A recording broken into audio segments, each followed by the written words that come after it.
Préface. Qui eût pu croire, il y a seulement 50 ans, qu'à côté de la messe dominicale, la télévision offrirait au public sagesse bouddhiste. Le bouddhisme a aujourd'hui droit de citer en France au-delà des universitaires et de quelques originaux convertis à une étrange religion, affirmant que tout est souffrance et proposant l'extinction comme but ultime de l'existence. Mais ce sont essentiellement le zen et le tantrayana, à travers la diaspora tibétaine, donc deux formes de Mahayana qui ont attiré les Occidentaux. En outre, la longue ascèse, les préliminaires, le grand doute et la grande mort sont souvent oubliés au profit de l'illumination subite ou des highest teachings du Dzogchen et du Mahamudra. Il est précieux qu'un ouvrage présentant toutes les garanties de sérieux et d'orthodoxie bouddhique nous tienne un autre langage et nous rappelle que le bouddhisme des origines est celui du Hinayana, le chemin octuple. Un chemin, une voie, donc une progression guidée par une méthode.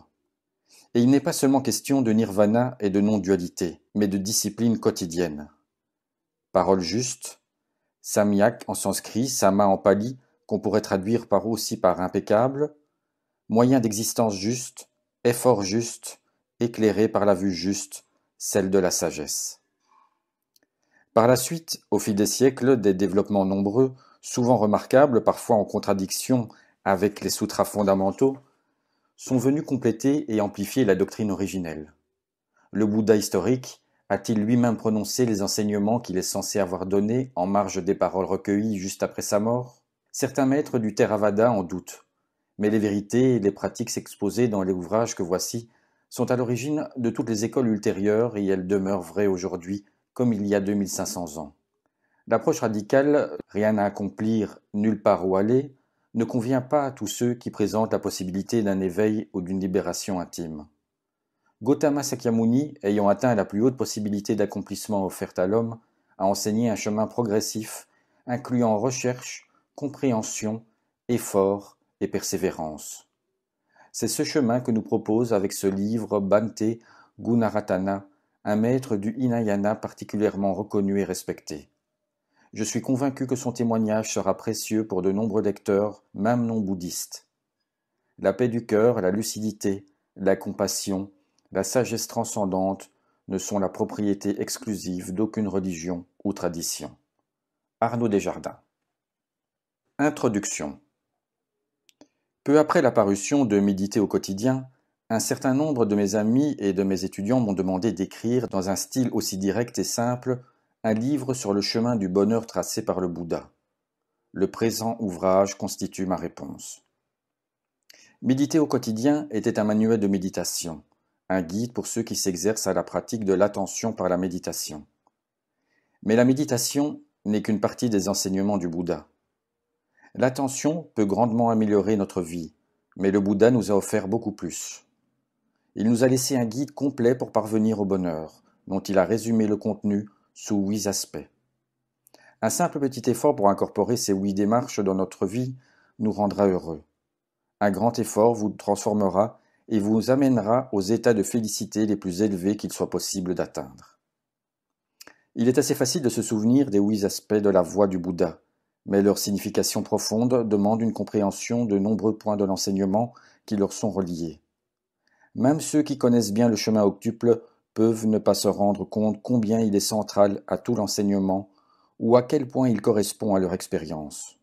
Tout comme pour méditer au quotidien, j'ai essayé de présenter cet enseignement de manière simple, pour que chacun puisse mettre en pratique les 8 aspects du chemin dans sa vie quotidienne. Je vous recommande de ne pas lire ce livre comme vous liriez un roman ou un journal. Pendant votre lecture, demandez-vous plutôt continuellement « Suis-je heureux ?» et examinez ce que vous découvrez. Le Bouddha invitait les gens qui l'écoutaient à venir et voir. Il nous invitait tous à nous observer, à nous rapprocher de notre propre corps et de notre propre esprit, et à les examiner. Ne vous perdez pas dans des croyances et des suppositions à propos du monde, disait-il. Essayez de découvrir ce qui se passe réellement. Nous sommes doués pour accumuler des informations, pour rassembler des données. Peut-être avez-vous pris ce livre dans l'intention d'en obtenir plus encore.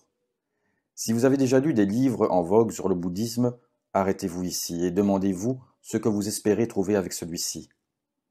Cherchez-vous simplement à impressionner les gens par la bonne connaissance du bouddhisme? Espérez-vous parvenir au bonheur par la connaissance intellectuelle des enseignements? La connaissance seule ne vous aidera pas à le trouver. Si vous lisez ce qui suit avec la volonté de pratiquer le chemin vers le bonheur enseigné par le Bouddha, plutôt que d'en tirer une simple impression intellectuelle, alors la profonde simplicité de son message deviendra claire. Progressivement, la pleine vérité de toute chose vous sera révélée, et vous découvrirez peu à peu le bonheur durable que la pleine connaissance de la vérité peut vous apporter. S'il vous arrive d'être irrité par certaines pages des 8 marches vers le bonheur, demandez-vous pourquoi. Regardez en vous-même. Demandez-vous ce qui se passe en ce moment dans votre esprit. Si ce que vous lisez vous rend malheureux, demandez-vous pourquoi. Il nous arrive parfois d'être mal à l'aise lorsque quelqu'un nous montre notre maladresse. Il est possible que de mauvaises habitudes et d'autres obstacles vous empêchent d'être plus heureux. Voulez-vous les connaître et effectuer les changements nécessaires? Il nous arrive très souvent de nous vexer pour une toute petite chose dont nous rejetons ensuite la responsabilité sur quelqu'un d'autre. Un ami, une secrétaire, un patron, un voisin, un enfant, un frère ou une sœur, le parent ou alors un gouvernement. Ou encore d'être déçu de ne pas obtenir ce que nous voulons ou malheureux de perdre une chose à laquelle nous attachons de la valeur. Nous hébergeons dans notre esprit des irritants psychiques, sources de souffrance, qui sont rendus actifs par certains événements ou par nos pensées. Alors nous souffrons et nous essayons de mettre fin à la souffrance en changeant le monde. Une vieille histoire raconte qu'un homme voulait couvrir de cuir la terre entière pour marcher plus confortablement. Il lui aurait été plus facile de se fabriquer une paire de sandales. De même, au lieu d'essayer de contrôler le monde pour être heureux, travaillez à réduire vos irritants psychiques. Mais vous devez vraiment vous entraîner et non vous contenter de lire ou simplement y penser. Même la méditation ne vous mènera pas loin si vous ne pratiquez pas la totalité du chemin, et tout particulièrement ses aspects essentiels.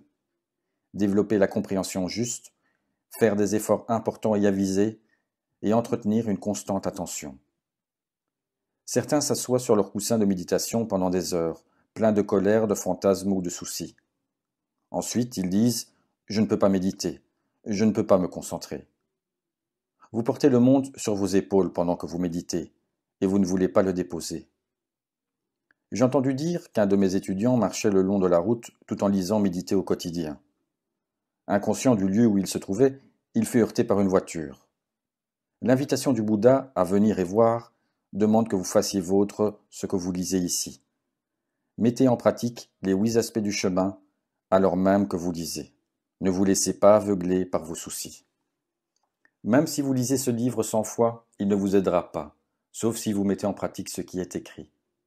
Mais il vous aidera de façon certaine si vous pratiquez sincèrement, examinez sans crainte votre souffrance et vous engagez à faire tout ce qui est nécessaire pour parvenir au bonheur durable. La découverte du Bouddha. De rapides avancées technologiques, une richesse grandissante, le stress, des vies équilibrées et des carrières subissent la pression du changement qui s'accélère. Le XXIe siècle? Non, le VIe siècle avant Jésus-Christ. Une époque de guerre meurtrière, de dislocation économique, de vastes perturbations des schémas de vie établis, tout comme aujourd'hui. Dans des conditions semblables aux nôtres, le Bouddha découvrit un chemin menant à une félicité durable. Sa découverte, une méthode pas à pas d'entraînement de l'esprit pour parvenir au bonheur, est aussi pertinente aujourd'hui qu'elle ne l'était alors. Mettre en pratique la découverte du Bouddha n'est pas l'affaire d'un instant. Cela peut prendre des années. Ce qui est primordial au commencement, c'est un fort désir de changer sa vie en adoptant de nouvelles habitudes et en apprenant à voir le monde sous un nouveau jour. Chaque pas sur le chemin du Bouddha demande de pratiquer la vision intérieure jusqu'à ce qu'elle fasse partie de la vie quotidienne.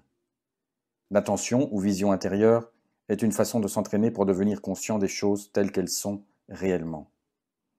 Avec l'attention pour mot de passe, vous progressez à travers les 8 aspects du chemin établi par le Bouddha il y a plus de 25 siècles.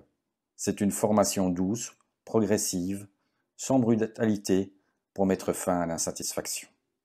Qui devrait entreprendre cette formation? Tous ceux qui en ont assez d'être malheureux. J'ai une bonne vie telle qu'elle est, pensez-vous peut-être. Je suis assez heureux. Dans toute vie, il y a des moments de plaisir et de joie. Mais qu'en est-il du revers de la médaille, de ces moments auxquels vous préférez ne pas penser quand les choses vont bien? Tragédie, chagrin, déception, douleur physique, dépression, solitude, rancune, etc. Ce sentiment lancinant que les choses pourraient être mieux qu'elles ne sont. Ces moments existent aussi, n'est-ce pas? Notre fragile bonheur dépend de la façon dont les choses arrivent. Mais il existe un autre niveau. Un bonheur qui ne dépend pas des conditions particulières. Le Bouddha a enseigné le chemin pour trouver ce bonheur parfait. Si vous êtes prêt à tout poursuivre la voie qui mène hors de la souffrance, et cela signifie affronter les racines des résistances et de l'avidité ici même, en ce moment même, le succès peut être complet. Même si vous lisez ce livre par hasard, vous pourrez tirer profit de ses enseignements, du moment que vous avez la volonté d'utiliser ceux qui vous paraissent justes. Si vous savez que quelque chose est vrai, ne l'ignorez pas. Mettez-le en pratique. Cela peut paraître facile, mais rien n'est plus difficile. Lorsque vous admettez en vous-même « je dois faire ce changement pour être plus heureux », non pas parce que le Bouddha l'a dit, mais parce que votre cœur reconnaît que c'est une vérité profonde, vous devez consacrer toute votre énergie à effectuer ce changement. Il vous faut une forte détermination pour surmonter les habitudes néfastes. Mais le résultat final est le bonheur. Pas simplement aujourd'hui, mais pour toujours. Ce qu'est le bonheur et ce qu'il n'est pas. Le désir d'être heureux est vieux comme le monde, et pourtant le bonheur nous échappe toujours. Que signifie être heureux? Nous recherchons souvent le plaisir des sens. Par exemple, manger quelque chose de bon, regarder une bonne comédie en raison de l'agrément que nous en retirerons. Mais y a-t-il un bonheur au-delà de cette satisfaction passagère apportée par une expérience plaisante? Certaines personnes essayent d'accumuler un grand nombre d'expériences agréables et appellent cette façon de faire une vie heureuse. D'autres, ressentant les limites des satisfactions sensuelles, cherchent un bonheur de plus longue durée dans le confort matériel, la vie de famille ou la sécurité. Mais ces sources de bonheur ont aussi leurs limites. À travers le monde, nombreux sont ceux qui souffrent de la faim, dont les besoins élémentaires sont insatisfaits. Ils sont sous la menace constante de la violence. Il est compréhensible qu'ils croient qu'un plus grand confort matériel leur apportera un bonheur durable. Même aux États-Unis, la répartition inégale de la richesse laisse un grand nombre de personnes dans la pauvreté. Mais la famine, le dénuement y sont rares. Le niveau de vie de la majorité des citoyens américains est élevé. C'est pourquoi, dans d'autres parties du monde, certains pensent que les Américains sont les plus heureux sur Terre. Mais s'ils venaient aux États-Unis, qu'y verraient-ils? Ils remarqueraient que les Américains sont constamment affairés, courant à leurs rendez-vous, discutant sur leur téléphone portable, achetant des vêtements, faisant leurs courses, travaillant tard au bureau ou à l'usine. Pourquoi toute cette activité effrénée? La réponse est simple. Bien que les Américains paraissent tout avoir, ils sont toujours malheureux. Et cela les rend perplexes. Comment peuvent-ils avoir de bons habits, une famille aimante, un bon travail, une belle maison, assez d'argent, une vie pleine d'intérêts variés, et ne pas se sentir toujours heureux? Ils sont pourtant persuadés que c'est l'absence de ces choses qui rend malheureux. Posséder des biens, jouir de la reconnaissance sociale, de l'affection de la famille et des amis, vivre de riches expériences agréables devrait rendre les gens heureux. Pourquoi, en Amérique comme ailleurs, les gens sont-ils au contraire si souvent malheureux? Il semble que ce que nous croyons pouvoir nous rendre heureux soit en fait source de souffrance. Pourquoi? Parce que rien ne dure. Les liens de la famille se brisent, les affaires tournent mal, les gens perdent leur travail, les enfants grandissent et s'en vont et le sentiment de bien-être, acquis au moyen de coûteuses possessions et d'agréables expériences, est au mieux passager. Le changement est partout autour de nous, menaçant les choses mêmes dont nous pensons avoir besoin pour être heureux. C'est un paradoxe. Plus nous possédons, plus notre risque d'être malheureux grandit. De nos jours, les gens ont des besoins de plus en plus sophistiqués, c'est indéniable. Mais quel que soit le nombre de belles et coûteuses possessions qu'ils collectionnent, ils en veulent plus. La culture moderne renforce cette soif. Ce dont vous avez réellement besoin pour être heureux, comme chaque message publicitaire à la télévision ou chaque affiche le proclame, c'est de cette étincelante nouvelle automobile, de cet ordinateur ultra rapide, de ces fabuleuses vacances à Tahiti. Et cela paraît marcher, sur le moment. Les gens confondent le tournis de l'excitation créée par une nouvelle possession ou par une expérience agréable avec le bonheur. Mais bien trop tôt, l'envie les démange de nouveau. Le bronzage pâlit, la nouvelle voiture s'abîme, et une nouvelle fringale d'achat les saisit. Cette incessante ruée vers les boutiques les empêche de découvrir la source du bonheur véritable. Les sources du bonheur. Le Bouddha a décrit plusieurs catégories de bonheur en les classant de la plus éphémère à la plus profonde. Le moindre bonheur de l'attachement. Le Bouddha a groupé dans la plus basse catégorie ce que la plupart d'entre nous appellent bonheur. Il a appelé cette catégorie le bonheur des plaisirs sensuels. Nous pourrions également dire le bonheur des conditions favorables ou le bonheur de l'attachement. Tous les agréments passagers de la vie provenant des gratifications sensuelles, du plaisir physique et des satisfactions matérielles en font partie.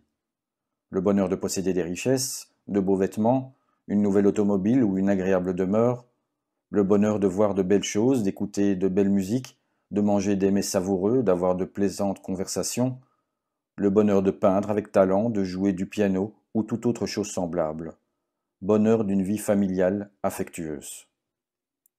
Regardons de plus près ce bonheur du plaisir des sens. Sa forme la plus basse consiste à s'adonner sans retenue au plaisir procuré par l'un des 5 sens. Au pire, s'y complaire de manière exagérée peut mener à la débauche, à la perversion, à la toxicomanie. Il est facile de se rendre compte que la satisfaction des sens n'est pas du bonheur, puisque le plaisir éprouvé disparaît presque immédiatement et qu'il peut même entraîner un sentiment de déchéance et de remords. Un jour, le Bouddha expliquait qu'en mûrissant spirituellement, on en vient à comprendre qu'il y a plus dans la vie que le plaisir provenant des 5 sens. Il utilisa la métaphore d'un bébé fragile qui serait attaché en 5 endroits par 5 fils minces, aux poignets, aux chevilles et au cou. De même que ces 5 fils, les 5 plaisirs des sens, peuvent maintenir au sol un bébé, mais non un adulte qui romprait aisément les fils pour se libérer, une personne dotée de discernement se libère de l'idée que s'adonner au plaisir des 5 sens rend la vie heureuse et lui donne sa raison d'être. Le bonheur dans le monde dépasse néanmoins les satisfactions sensuelles. Les joies de la lecture, d'un bon film, d'autres formes de stimulation mentale ou de divertissement en font partie. Il comprend aussi les saines joies de ce monde, aider les autres, pourvoir aux besoins d'une famille stable, élever des enfants, gagner honnêtement sa vie. Le Bouddha mentionna quelques-unes de ces formes plus satisfaisantes de bonheur. L'une d'elles est le sentiment heureux et sécurisant qui provient d'une richesse durement gagnée par un travail honnête. Vous jouissez de vos biens avec une conscience claire, sans craindre ni insulte ni vengeance. Supérieure encore est la satisfaction de jouir à la fois des biens que vous avez gagnés honnêtement et de les partager avec d'autres. Autre forme de bonheur particulièrement gratifiante, réfléchir au fait de n'avoir aucune dette de quelque sorte envers personne. La plupart d'entre nous, même ceux qui sont dotés du meilleur discernement, considèrent ces acquis comme l'essence d'une bonne vie. Pourquoi le Bouddha les rangeait-il alors dans la plus basse forme du bonheur? Parce qu'ils dépendent de conditions favorables. Bien que moins fugaces que les fugitifs plaisirs des sens et potentiellement moins destructeurs à long terme, ils sont instables. Plus nous leur faisons confiance, les recherchons et nous y attachons, plus nous souffrons. Nos efforts créent une pénible agitation mentale et se révèlent en fin de compte être vains. Les conditions changeront inévitablement. Quoi que nous fassions, nous aurons le cœur brisé. Il existe de meilleures et plus stables sources de bonheur. Les sources supérieures de bonheur. L'une d'elles est le bonheur du renoncement, le bonheur spirituel venant de la recherche de ce qui est au-delà des plaisirs du monde. L'exemple classique est la joie qui naît de l'abandon de toute préoccupation mondaine et de la recherche de la solitude dans un environnement paisible pour se consacrer au développement de l'esprit. Le bonheur qui naît de la prière, des rituels religieux et de l'inspiration religieuse fait également partie de cette catégorie. La générosité est une forme puissante de renoncement. Partager généreusement ce que nous possédons, tout comme d'autres actes de même nature, nous rend heureux. Un sentiment de plaisir et de soulagement apparaît chaque fois que nous lâchons prise. Le bon sens conduit à penser que si nous pouvons renoncer complètement à tout attachement aux choses du monde, ce grand renoncement entraînerait alors un bonheur encore plus grand que celui qui naît d'actes occasionnels. Supérieur au renoncement envers les choses matérielles est le bonheur de se libérer des irritants psychiques. Ce type de bonheur apparaît naturellement lorsque nous agissons mentalement pour lâcher rapidement la colère, le désir, l'attachement, la jalousie, l'orgueil, la confusion et les autres irritants psychiques, chaque fois qu'ils se manifestent. Les tuer dans l'œuf permet à l'esprit d'être ouvert, joyeux, vif et clair. Mais il n'y a aucune garantie que ces éléments négatifs demeureront éloignés et qu'ils arrêteront d'irriter l'esprit. Supérieurs encore sont le plaisir et la félicité des différents niveaux de concentration profonde. Dans ces états, aucune peine ne peut apparaître. Pourtant, aussi puissants et transcendants soient-ils, ces états ont un grand inconvénient. Le méditant est finalement obligé d'en sortir. Étant impermanents, même ces états de profonde concentration doivent prendre fin. La plus haute source de bonheur. Le bonheur le plus élevé est celui d'atteindre les différents niveaux d'illumination. À chaque stade, notre fardeau dans la vie s'allège et nous ressentons un plus grand bonheur et une plus grande félicité. L'illumination finale, la libération permanente de tous les états d'esprit négatifs, apporte une félicité ininterrompue et sublime. Le Bouddha recommandait d'apprendre à laisser partir nos attachements aux formes inférieures de bonheur et de focaliser tous nos efforts sur la découverte de la plus haute forme possible, l'illumination. Cependant, il exhortait également les gens à développer leur bonheur au maximum quel que soit le niveau où cela leur était possible. À ceux d'entre nous qui ne peuvent voir au-delà des satisfactions fondées sur les plaisirs des sens, il apportait de sages conseils pour éviter les problèmes du monde et pour trouver un bonheur optimum, par exemple en cultivant les qualités qui conduisent au succès matériel ou à une vie familiale heureuse. À ceux dont l'ambition plus élevée est de renaître en des royaumes paradisiaques, il expliquait exactement comment y parvenir. À ceux qui sont intéressés par le but ultime de l'illumination complète, il enseignait comment atteindre ce but. Mais quel que soit le type de bonheur que nous recherchons, nous utilisons les 8 marches du chemin octuple. Le piège de l'insatisfaction. Le Bouddha savait que rechercher sans trêve le bonheur au moyen de conditions matérielles procurant du plaisir nous fait tomber dans le piège d'un cycle sans fin de causes et d'effets, d'attirance et de répulsion. Chaque pensée, chaque parole, chaque action est une cause qui engendre un effet, lequel devient à son tour une cause. Pour mettre en évidence la manière dont fonctionne le cycle de la souffrance, le Bouddha a dit : en raison de la sensibilité, il y a le désir. Du désir résulte la poursuite. De la poursuite provient l'obtention. En dépendance de l'obtention s'effectue la prise de décision. Avec la prise de décision, il y a le désir et l'avidité, qui entraînent l'attachement. L'attachement crée la possessivité qui mène à l'avarice. De l'avarice naissent la crainte et la méfiance. Et en raison de la méfiance apparaissent divers maux, phénomènes malsains, conflits, querelles, paroles insultantes et tromperies. Nous faisons tous chaque jour l'expérience de différentes versions de ce cycle. Disons qu'en faisant vos courses, vous entrez chez le pâtissier. Votre œil se porte sur une tarte d'aspect succulent, garnie de fruits rouges et de crème chantilly. C'est la dernière qui reste.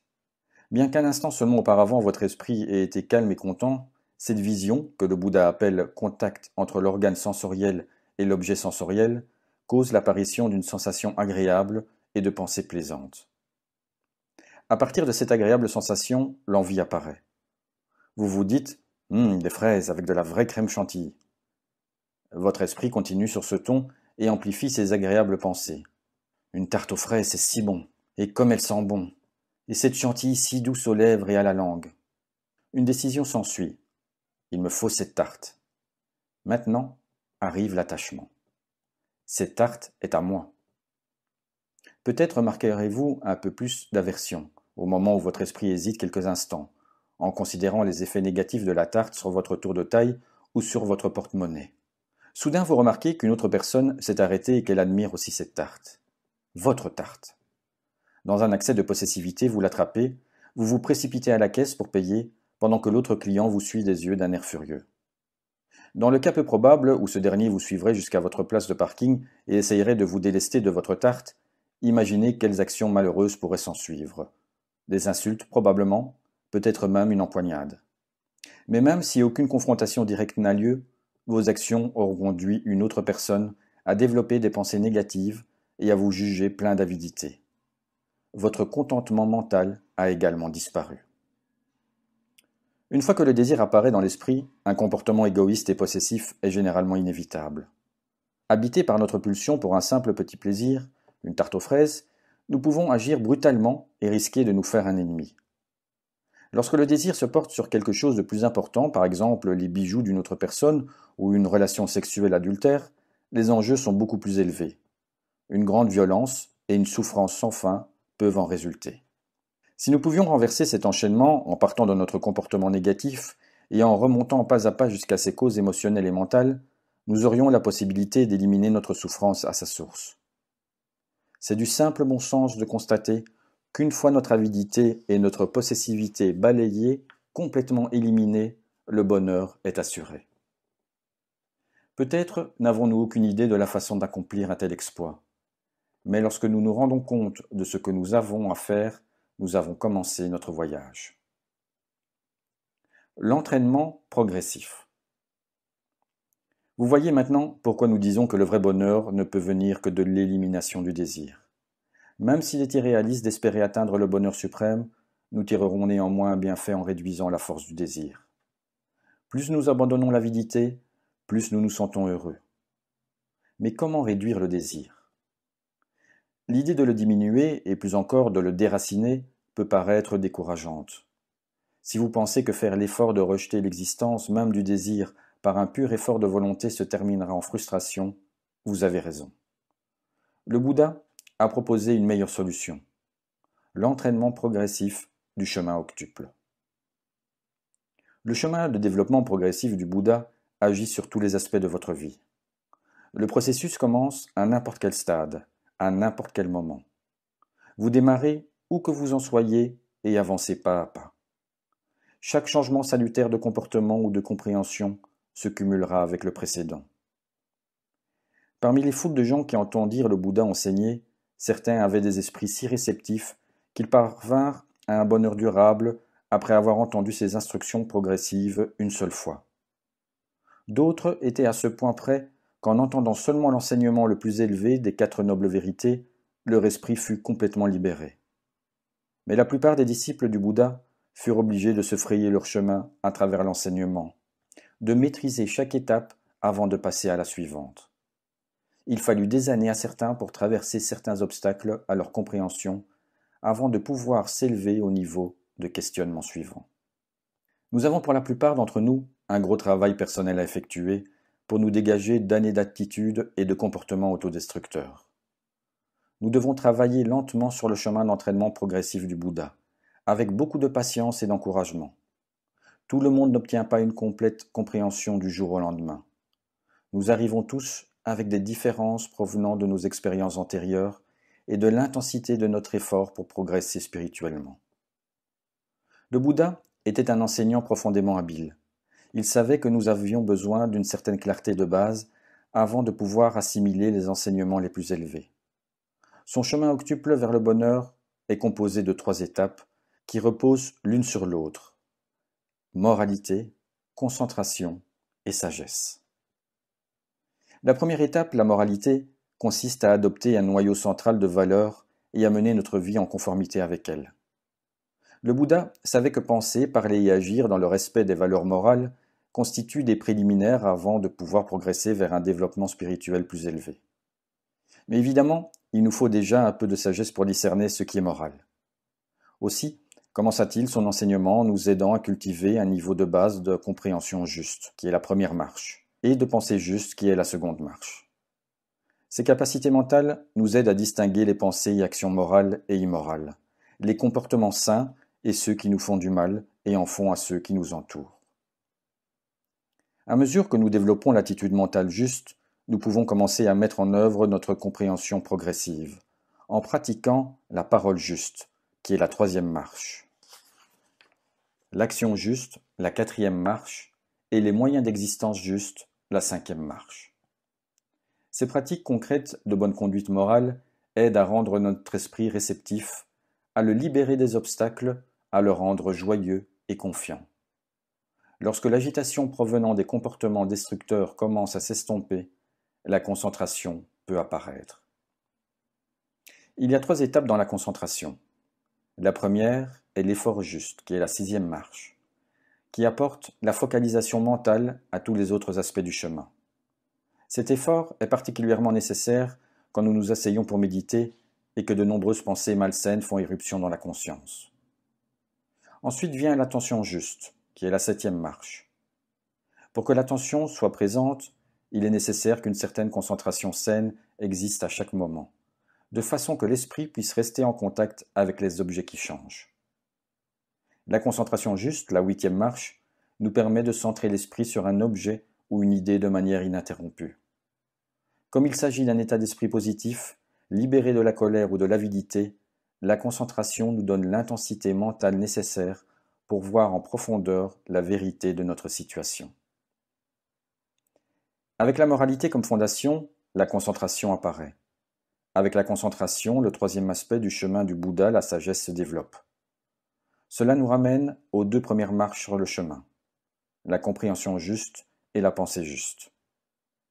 Des perceptions intuitives dans notre comportement commencent à se produire. Nous voyons comment nous créons notre propre malheur. Nous voyons comment nos pensées, nos paroles et nos actes nous ont fait du mal et en ont fait aux autres. Nous voyons à travers nos mensonges et nous nous trouvons face à notre vie telle qu'elle est réellement. La sagesse est la claire lumière qui nous montre le chemin pour sortir du méli-mélo de notre souffrance. Bien que je vienne de présenter la voie du Bouddha sous forme d'une série d'étapes successives, en réalité, elle fonctionne plutôt comme une spirale. Moralité, concentration et sagesse se renforcent et s'approfondissent mutuellement. Chacune des 8 marches sur le chemin approfondit et renforce les autres. Quand vous commencez à pratiquer la voie comme un tout, chaque marche se dévoile. Chaque action juste, chaque intuition donne une impulsion à la suivante. Sur le chemin, tout change en vous, en particulier votre tendance à blâmer les autres pour votre mal-être. À chaque tour de la spirale, vous acceptez davantage la responsabilité de vos pensées, de vos paroles et de vos actions intentionnelles. Par exemple, lorsque vous utilisez votre sagesse grandissante pour comprendre la conduite morale, vous voyez plus clairement l'intérêt de penser et de vous comporter selon les principes de moralité, et vous êtes conduit à effectuer des changements encore plus radicaux dans votre façon d'agir. De même, comme vous voyez plus clairement quels états mentaux vous font du bien et ceux que vous devriez abandonner, vous appliquez vos efforts avec plus d'habileté, ce qui entraîne un approfondissement de votre concentration et fait croître votre sagesse. Les supports de la pratique. En vous mettant en route sur la voie du Bouddha, vous aurez naturellement envie de modifier votre façon de vivre et vos attitudes pour soutenir votre pratique. Voici quelques changements que beaucoup ont trouvé utiles en avançant sur le chemin. Ils vous aideront à surmonter des obstacles au travail que vous entreprendrez en lisant les chapitres suivants. Ne soyez pas effrayés. Certains de ces suggestions représentent de grands défis qui peuvent vous donner du fil à retordre pendant un bon moment. Simplifiez votre vie. Une bonne façon de commencer consiste à évaluer honnêtement vos activités quotidiennes habituelles. Regardez aussi comment vous passez votre temps. Prenez l'habitude de vous demander « Est-ce réellement nécessaire de faire cela ou de me comporter ainsi, ou est-ce seulement une manière de m'occuper ?» Si vous pouvez diminuer certaines activités ou en éliminer, vous ferez grandir votre paix et votre tranquillité, ce qui est essentiel pour progresser dans l'entraînement. En ce moment, il se peut que vous ayez de nombreuses responsabilités envers votre famille ou d'autres personnes qui dépendent de vous. C'est bien, mais faites attention à ne pas sacrifier des occasions de calmer votre esprit et de développer la vision intérieure. Aider les autres est important, mais comme le Bouddha l'a clairement déclaré, vous occuper de votre propre développement est une priorité. Cultivez le goût de passer chaque jour du temps dans la solitude et en silence, plutôt que d'être toujours en compagnie. Si vous passez tout votre temps avec d'autres personnes, il est difficile de ne pas être pris dans des activités et des conversations non nécessaires. Cela rend plus difficile le maintien d'une pratique contemplative. Quel que soit l'endroit où vous vivez, si vous souhaitez approfondir votre compréhension et votre sagesse, échappez-vous de temps à autre de vos obligations et passez du temps tout seul. Naturellement, la tranquillité extérieure n'est pas toujours suffisante. Même dans un endroit calme et solitaire, nous sommes parfois assiégés par la colère, la jalousie, la peur, la tension, l'anxiété, la convoitise et la confusion.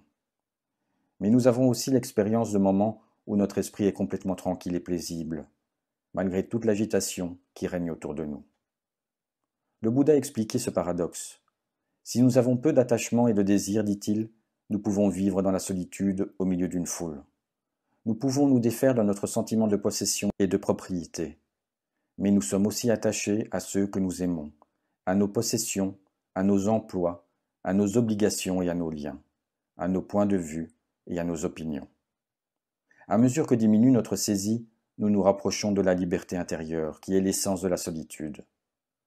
La véritable solitude est dans l'esprit. Une personne dont l'esprit est libre des liens de la possessivité et de l'attachement, a dit le Bouddha, est quelqu'un qui vit seul. Et quelqu'un dont l'esprit est peuplé par l'avidité, la haine et de fausses idées est quelqu'un qui vit avec un compagnon, même dans la solitude physique. Le meilleur support de notre pratique, par conséquent, est un esprit bien discipliné. Certaines personnes peuvent constater que les rituels traditionnels les aident à calmer leur esprit et à se souvenir de ce qui est réellement important. Vous et votre famille pouvez chanter ensemble, faire brûler de l'encens, allumer une bougie ou offrir des fleurs chaque jour à une image du Bouddha. Ces pratiques simples et belles n'apporteront pas l'illumination, mais elles peuvent être utiles pour préparer l'esprit à une pratique quotidienne de la vision intérieure. Exercez votre modération.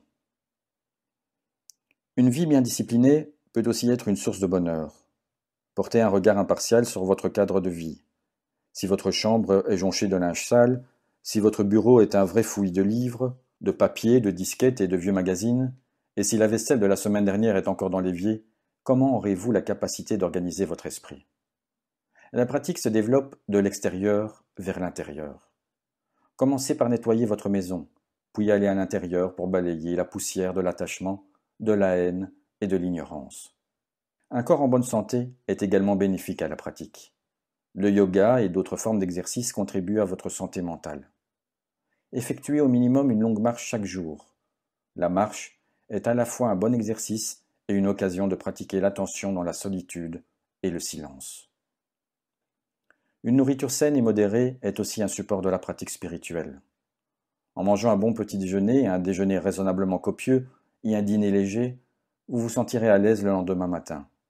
Ainsi va un vieux dicton. Prends ton petit déjeuner comme un roi, partage ton déjeuner avec ton ami et donne ton dîner à ton ennemi. Toutefois, j'ajouterai que vous ne devez pas faire quelque chose qui pourrait être nuisible à votre ennemi. Nourriture de mauvaise qualité, alcool, café et autres stimulants rendent la concentration plus difficile. Mangez pour vivre, ne vivez pas pour manger. Essayez aussi de ne pas prendre l'habitude de manger de manière inattentive. Certains pratiquants entreprennent un jeûne de temps à autre, ce qui démontre rapidement qu'une bonne partie de ce que nous pensons être de la faim est en réalité une habitude. Enfin, astreignez-vous à méditer chaque jour. Un temps de méditation le matin, aussitôt après le lever, et le soir avant d'aller au lit, vous aidera à progresser. Si vous constatez que vous êtes incapable de soutenir une pratique régulière, demandez-vous pourquoi. Peut-être avez-vous des doutes sur l'importance de la méditation, ou peur qu'elle ne vous aide pas à résoudre vos problèmes. Examinez vos doutes et vos peurs avec soin. Lisez les histoires de la vie du Bouddha et d'autres êtres qui ont utilisé la méditation pour parvenir au bonheur permanent. Souvenez-vous que vous seul pouvez améliorer votre vie et que la méditation a prouvé son efficacité avec d'innombrables personnes. Ensuite, utilisez un peu d'autodiscipline, surtout au début, pour créer l'habitude de méditer régulièrement, chaque jour. Cultivez les valeurs positives. Cultiver les valeurs positives, générosité, patience, foi et autres vertus, est le début de l'éveil spirituel. La générosité est enseignée dans toutes les traditions religieuses, mais elle est un état naturel de l'esprit que tous les êtres vivants possèdent de manière intrinsèque. Même les animaux partagent leur nourriture. Quand vous êtes généreux, vous vous sentez heureux, et vous vous réjouissez en vous souvenant de la joie de celui qui en a profité. Pratiquez également la patience.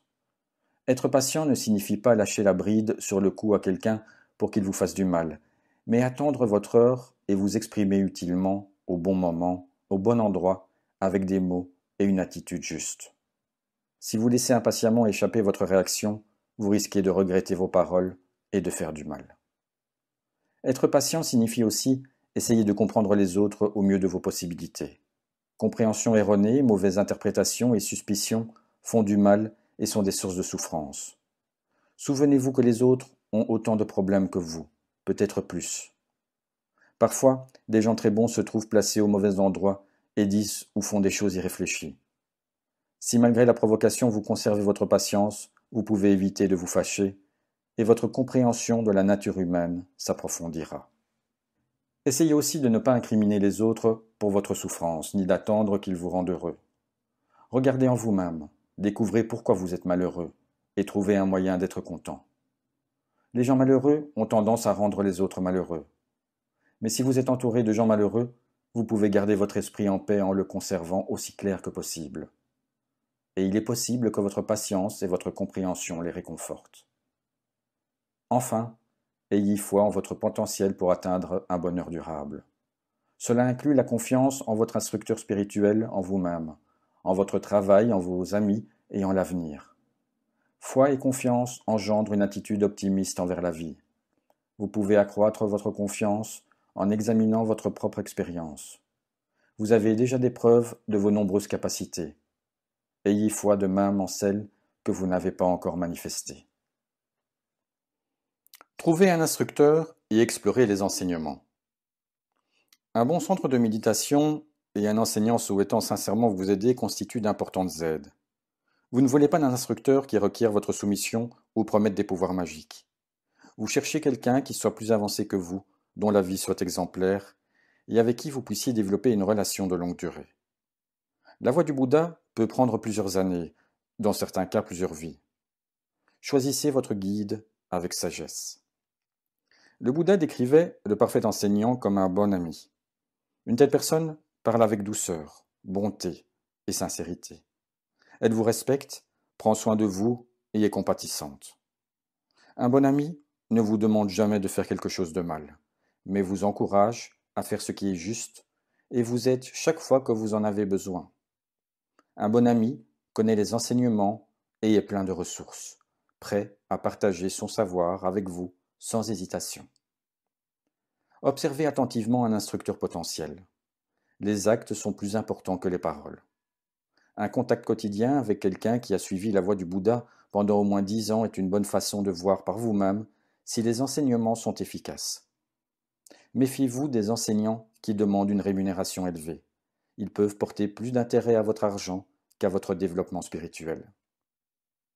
De même qu'un maître artisan enseigne à ses apprentis non seulement les techniques de son art, mais également les qualités personnelles nécessaires pour mettre ses capacités en œuvre, un bon instructeur, lui aussi, guide à la fois votre pratique et vous aide à effectuer les changements nécessaires dans votre mode de vie pour soutenir la pratique. Si vous recherchez véritablement le bonheur, prenez le temps et faites l'effort de devenir le disciple d'un tel maître. Ensuite, suivez la voie d'apprentissage progressif prescrite par le Bouddha. Elle consiste essentiellement à apprendre à vous calmer et à observer vos pensées et votre comportement, puis à les transformer en quelque chose de plus propice à la méditation et à la présence consciente. C'est un processus lent, qu'il ne faut pas précipiter. Une raison pour laquelle autant de gens abandonnent la méditation est de ne pas avoir pris le temps d'établir la base d'une pratique effective. Enfin, trouvez le temps de lire et de réfléchir sur les enseignements du Bouddha. Il est facile de se procurer des livres, de trouver des groupes de discussion et des lieux d'enseignement. Vous pouvez même avoir des discussions sur le message du Bouddha par Internet et par courrier électronique. Lire et discuter les enseignements n'est jamais du temps perdu. Bien que ces conditions nécessaires pour progresser puissent paraître évidentes, très peu d'entre nous vivent tranquillement, mangent modérément, font régulièrement de l'exercice et mènent une vie simple. Encore moins nombreux sont ceux qui étudient avec un enseignant qualifié, échangent régulièrement sur l'enseignement et méditent quotidiennement. Cette insistance sur la simplicité et la modération ne signifie pas que vous ne puissiez commencer à suivre la voie du Bouddha dès maintenant, quel que soit votre mode de vie. Elle précise simplement ce que vous pouvez avoir besoin de faire au fil des ans, ou même de plusieurs vies, afin d'avancer vers le bonheur suprême. Commencez une pratique de la vision intérieure. Les changements de mode de vie mentionnés ci-dessus ont un but, vous aider à établir la vision intérieure dans votre vie quotidienne. La pratique est une méthode unique pour cultiver une conscience, instant par instant, de la vraie nature de tout ce qui est connu au moyen du corps et de l'esprit. Vous avez peut-être entendu parler de cette méthode appelée méditation vipassana. Vous allez développer et utiliser cette conscience particulière à tous les stades de la voie du Bouddha. Voici quelques suggestions pour commencer la pratique de la vision intérieure. Méditation assise. Une bonne heure pour commencer votre méditation assise est tôt le matin avant vos activités de la journée. Un endroit silencieux est souhaitable, mais comme il y en a peu dans le monde, choisissez un lieu agréable et placez-y un coussin confortable. Ensuite, choisissez une posture pour votre pratique assise. La meilleure, mais la plus difficile, est la posture du lotus complet. Croisez vos jambes et faites reposer chaque pied sur la partie supérieure de la cuisse opposée, plante du pied tournée vers le haut. Placez vos mains juste en dessous du nombril, la partie courbée de vos poignets appuyée sur les cuisses et redressez la partie supérieure du corps. Votre colonne vertébrale est droite, comme une pile de pièces de monnaie, chaque vertèbre juste au-dessus de la précédente. Votre menton est relevé. Si vous ne pouvez pas vous asseoir dans la posture du lotus complet, essayez le demi-lotus. Placez votre pied droit sur la cuisse gauche ou l'inverse, vos genoux reposant sur le sol. Ensuite, penchez-vous en avant et tirez le coussin par arrière. Si vous avez des difficultés pour que vos genoux touchent le sol, faites reposer l'une des cuisses sur la courbure de l'autre pied. Vous pouvez également vous asseoir jambes repliées, la gauche ou la droite reposant devant l'autre sur le sol. Ou bien encore vous asseoir sur un petit banc, tel que ceux que l'on trouve dans les salles de méditation. Et si tout cela est trop difficile, vous pouvez vous asseoir sur une chaise. Après avoir choisi l'une de ces positions, redressez votre dos et assurez-vous qu'il est vertical, afin que votre poitrine puisse aisément se dilater en inspirant. Votre position devrait être naturelle et souple, non raidie. Installez-vous dans votre posture avec soin, car il est important de ne pas la modifier jusqu'à la fin de la séance. Pourquoi est-ce important ? Imaginez que vous changez de position, car elle est inconfortable. Au bout d'un moment, la nouvelle position deviendra à son tour inconfortable. Vous voudrez en adopter une nouvelle, qui bientôt deviendra également inconfortable. Ainsi, vous continuerez de changer, de bouger, de passer de l'une à l'autre pendant toute la durée de votre assise, au lieu d'atteindre un niveau de conscience plus profond. Utilisez votre capacité de contrôle et conservez votre position d'origine.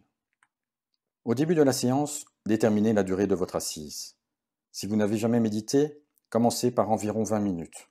Avec la pratique, vous pourrez progressivement allonger la durée. La longueur de votre séance dépend du temps dont vous disposez et de la durée pendant laquelle vous pouvez rester assis sans douleur. Une fois installé, fermez les yeux. Cela vous aidera à vous concentrer. Avant la méditation, l'esprit est comme une coupe d'eau boueuse. Si vous gardez la coupe immobile, la boue se dépose et l'eau se clarifie. De même, si vous restez tranquille, en gardant votre corps immobile et en centrant votre attention sur votre objet de méditation, votre esprit s'apaisera et vous commencerez à éprouver la joie de la méditation. Traitez la douleur.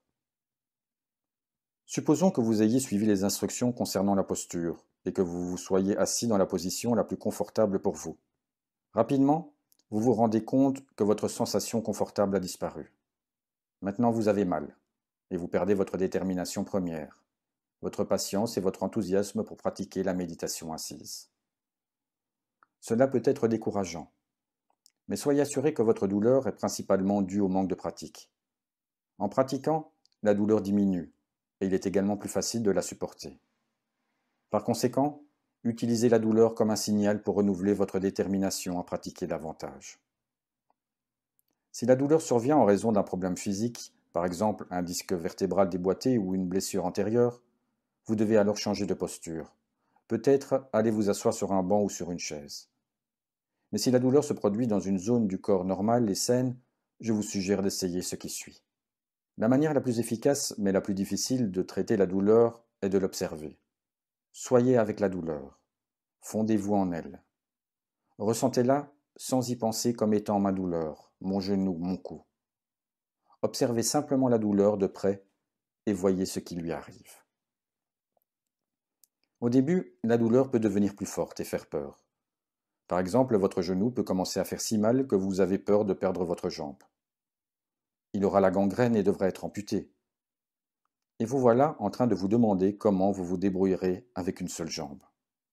Ne vous inquiétez pas, je n'ai jamais vu quelqu'un perdre une jambe à cause de la méditation. Lorsque la douleur que vous observez arrive à son point le plus atroce, si vous attendez patiemment pendant, disons, 5 minutes de plus, vous verrez cette douleur effrayante menaçant votre vie commencer à se désintégrer. La douleur se transformera en une sensation neutre, et vous découvrirez que même une sensation douloureuse est impermanente. Vous pouvez utiliser une technique similaire avec la douleur psychologique, qui peut être due à la culpabilité ou à un souvenir traumatique. N'essayez pas de la repousser. Faites-lui bon accueil. Restez avec elle, même si un scénario horrible se déroule dans votre esprit. Sans vous perdre dans les souvenirs, continuez d'observer cette douleur psychologique et voyez comme elle finit par se dissoudre, de même que la douleur physique. Quand la percée a lieu et que la douleur disparaît, il se peut que vous éprouviez un grand soulagement, un calme paisible et relaxant. Naturellement, la douleur corporelle ou la mémoire traumatique peut réapparaître. Mais une fois que vous aurez traversé une douleur particulière, physique ou psychologique, cette douleur ne reviendra jamais avec la même intensité. Et la prochaine fois que vous serez sur votre coussin, elle n'apparaîtra probablement que plus tardivement. La deuxième stratégie pour traiter la douleur est de la comparer à celle que vous avez éprouvée au cours de votre vie. Cette douleur présente, bien qu'elle paraisse si pénible, n'est qu'une petite chose comparée à toutes celles que vous avez connues, et vous avez probablement déjà enduré bien pire. De plus, il y a ce subtil sentiment d'insatisfaction qui vous poursuit nuit et jour, en arrière-plan. Comparé à ces autres souffrances, cette petite douleur dans la jambe n'est pas si grande. Cela vaut la peine de la supporter de manière à pouvoir surmonter les souffrances plus importantes et plus envahissantes de la vie. Elle est comparable à une écharde. Retirer une écharde fait très mal, et pourtant vous acceptez ce mal pour en éviter un pire plus tard. De même, vous pouvez accepter les douleurs de la méditation assise pour vous éviter de pires problèmes à l'avenir.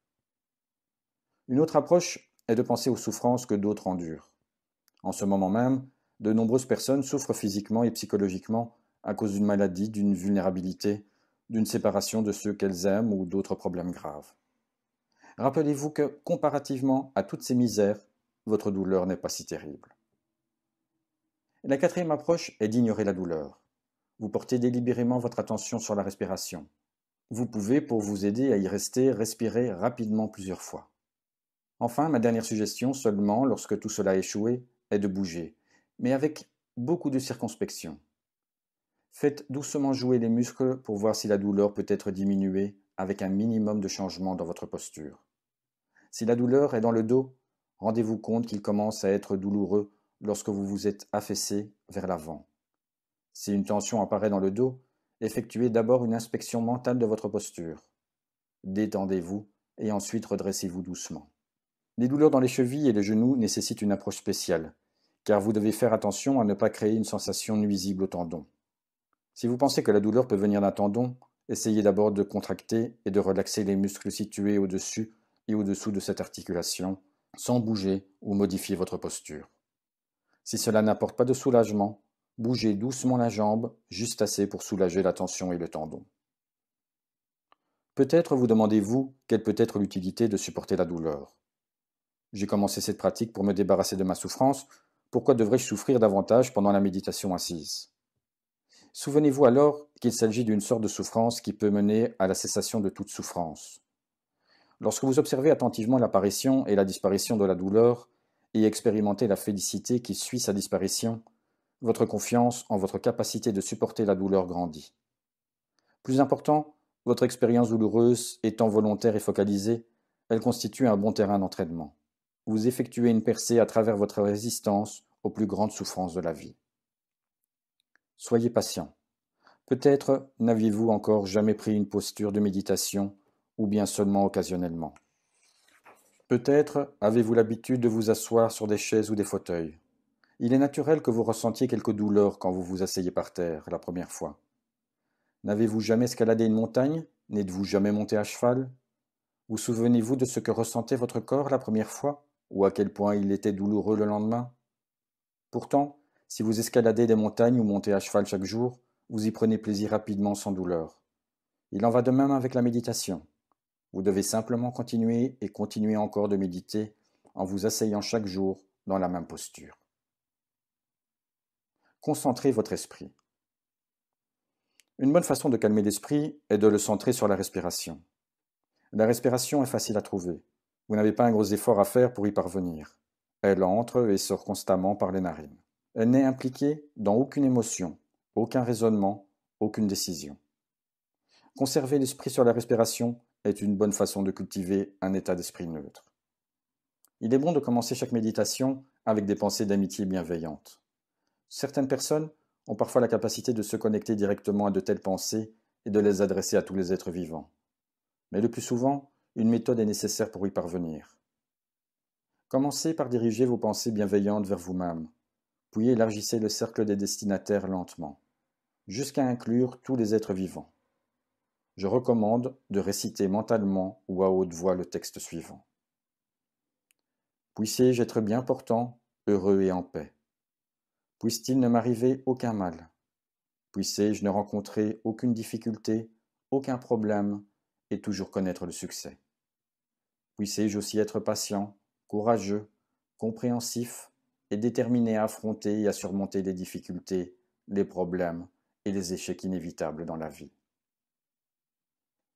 Après avoir récité ces phrases, recommencez en remplaçant je et moi par d'autres personnes, en commençant par vos parents. Puissent mes parents être bien portants, heureux et en paix. Puisse-t-il ne leur arriver aucun mal. Récitez ensuite ces mêmes phrases à l'intention de vos enseignants. Puissent ceux qui m'enseignent être bien portants. Puis récitez-les pour votre famille, puis vos amis, puis pour les personnes qui vous sont indifférentes, celles envers qui vos sentiments sont neutres, puis pour vos ennemis, et finalement pour tous les êtres vivants. Cette pratique simple rendra la concentration plus facile et vous aidera à surmonter les ressentiments pouvant apparaître au cours de la méditation. Ensuite, prenez 3 respirations profondes. En inspirant et en expirant, remarquez la dilatation et la contraction du bas abdomen, du haut abdomen et de la poitrine. Respirez à fond pour dilater ces 3 parties du corps. Après ces 3 respirations profondes, respirez normalement, en laissant l'air entrer et sortir librement, sans effort, naturellement, tout en centrant votre attention sur la sensation du passage de l'air au bord des narines. La plupart des gens sentent facilement la respiration au bord des narines. Toutefois, certaines personnes, selon leur structure faciale, peuvent préférer centrer l'attention sur la sensation produite par l'air touchant la lèvre supérieure, ou dans les narines, ou dans la région des sinus. Quel que soit l'endroit, soyez simplement conscient de la sensation produite à cet endroit par l'air entrant et sortant. Lorsque vous centrez votre attention sur la respiration, vous sentez le début, le milieu et la fin de chaque inspiration et de chaque expiration. Vous n'avez aucun effort spécial à faire pour remarquer ces 3 stades. Quand une inspiration est complète, avant le début de l'expiration, il y a une courte pause. Remarquez-la. Et soyez conscient du commencement de l'expiration. Quand l'expiration est terminée, il y a une autre courte pause avant le début de la prochaine inspiration. Remarquez-la également. Ces 2 pauses sont si courtes qu'il se peut que vous n'en ayez pas conscience. Mais quand vous êtes attentif, vous pouvez les remarquer. Au commencement, il est possible que l'inspiration et l'expiration soient longues. Rendez-vous en compte, mais sans penser ni vous dire « inspiration longue, expiration longue ». Alors que vous remarquez la sensation des inspirations et des expirations longues, votre corps devient relativement calme. Ensuite, il se peut que votre respiration devienne courte. Remarquez comment vous ressentez la respiration courte, mais de nouveau sans vous dire « respiration courte, respiration longue ». Ensuite, ayez conscience de l'ensemble du processus respiratoire du début à la fin. Maintenant, il se peut que la respiration devienne subtile, l'esprit et le corps deviennent plus calmes. Soyez conscient de cette sensation calme et paisible. Malgré vos efforts pour rester concentré sur la respiration, votre esprit peut s'échapper.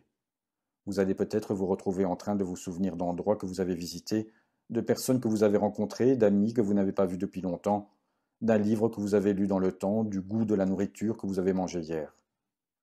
Aussitôt que vous vous rendez compte que votre esprit n'est plus sur votre respiration, ramenez-le et ancrez-le sur la respiration. Certaines personnes utilisent des étiquettes, c'est-à-dire qu'elles mettent des mots sur les phénomènes qui apparaissent pendant la méditation. Par exemple, le méditant peut remarquer des pensées et dire alors mentalement « penser, penser, penser ». En entendant un son, le méditant pense « entendre, entendre, entendre ». Je ne recommande pas cette technique. Les phénomènes que vous pouvez vouloir étiqueter se produisent si rapidement que vous n'avez pas le temps de les nommer. Étiqueter prend du temps, le temps que la pensée apparaisse ou que la sensation se produise, le temps de penser à des mots pour conceptualiser ce dont vous êtes conscient. Il n'est pas possible d'édicter une chose pendant qu'elle se produit. Vous ne pouvez le faire que lorsqu'elle est déjà passée. Observez les choses lorsqu'elles arrivent et en être conscient est suffisant. L'intention vous enseigne la connaissance directe. Elle vous aide à éliminer les intermédiaires tels que concepts et mots. Ces derniers apparaissent après la prise de conscience pour communiquer idées, sensations et sentiments. En méditation, cependant, vous n'avez rien à exprimer à qui que ce soit. Vous avez simplement la connaissance que voir devrait se limiter à voir, qu'entendre est entendre, toucher est toucher, connaître est connaître. Cela suffit. Pratiquez l'attention minute. Lorsque vous vous levez de votre méditation assise, prenez la détermination de méditer 1 minute par heure, pendant toute la journée. Vous pouvez vous demander ce que vous pourrez bien faire en 1 minute, à peine le temps de trouver votre coussin. Ne vous en préoccupez pas. Restez où vous êtes assis, debout, couché, c'est sans importance. Passez 59 minutes de chaque heure à faire ce que vous avez à faire pendant la journée. Mais chaque heure, pendant 1 minute, arrêtez tout ce que vous êtes en train de faire et méditez. Vous pouvez même régler votre montre ou votre ordinateur pour sonner toutes les heures et vous aider à vous en souvenir. Quand vous entendrez le signal, sortez de votre esprit ce que vous êtes en train de faire, quoi que ce soit, et fermez les yeux. Restez concentré sur votre respiration. Si vous pensez ne pas pouvoir évaluer la durée d'1 minute, inspirez et expirez 15 fois en portant une attention sans partage à la respiration. Si vous dépassez la minute, ne vous en inquiétez pas, vous n'aurez rien perdu. Lorsque la minute est finie, avant d'ouvrir les yeux, prenez la résolution de méditer encore pendant 1 minute à la fin de la prochaine heure. Réjouissez-vous d'avance de cette nouvelle minute et faites grandir votre enthousiasme envers elle. Demandez-vous aussi, quand vais-je m'asseoir et méditer de nouveau? Si vous utilisez cette méthode simple de manière répétée, à la fin de la journée, vous aurez médité 10 ou 15 minutes de plus. Et à la fin de la journée, votre désir de vous asseoir, renforcé par le fait d'y avoir pensé toutes les heures, vous aidera à trouver la motivation pour méditer un moment avant d'aller au lit. Terminez votre journée par 1/2 heure de méditation assise. Quand vous vous couchez, conservez votre esprit sur la respiration en vous endormant. Quand vous vous réveillez pendant la nuit, portez votre attention sur la respiration. Le lendemain matin, lorsque vous vous réveillerez, votre esprit sera encore avec la respiration, vous faisant vous souvenir de commencer votre journée par votre méditation assise.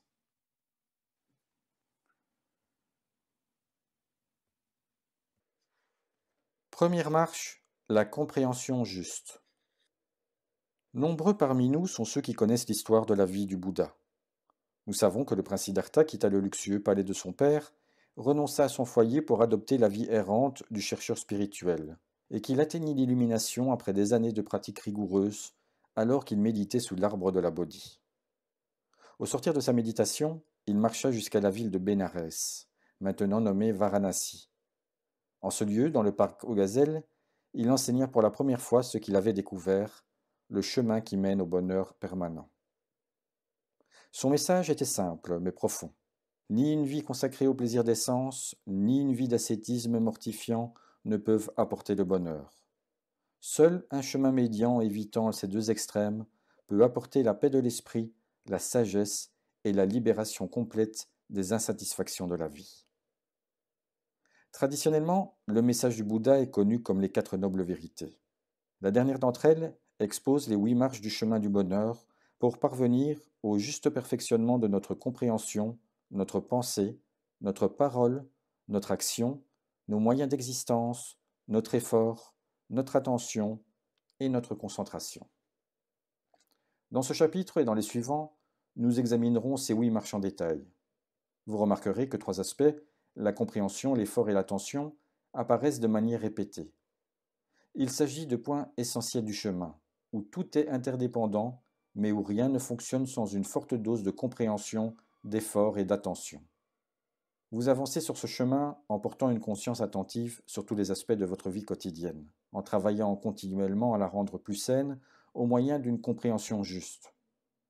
À mesure que le mental se calme, les intuitions commencent à apparaître. Certaines intuitions peuvent être ressenties comme une douce révélation quand une certaine partie de votre vie ou du monde devient soudainement claire. D'autres sont profondes, comme si la terre avait été secouée par votre nouvelle connaissance.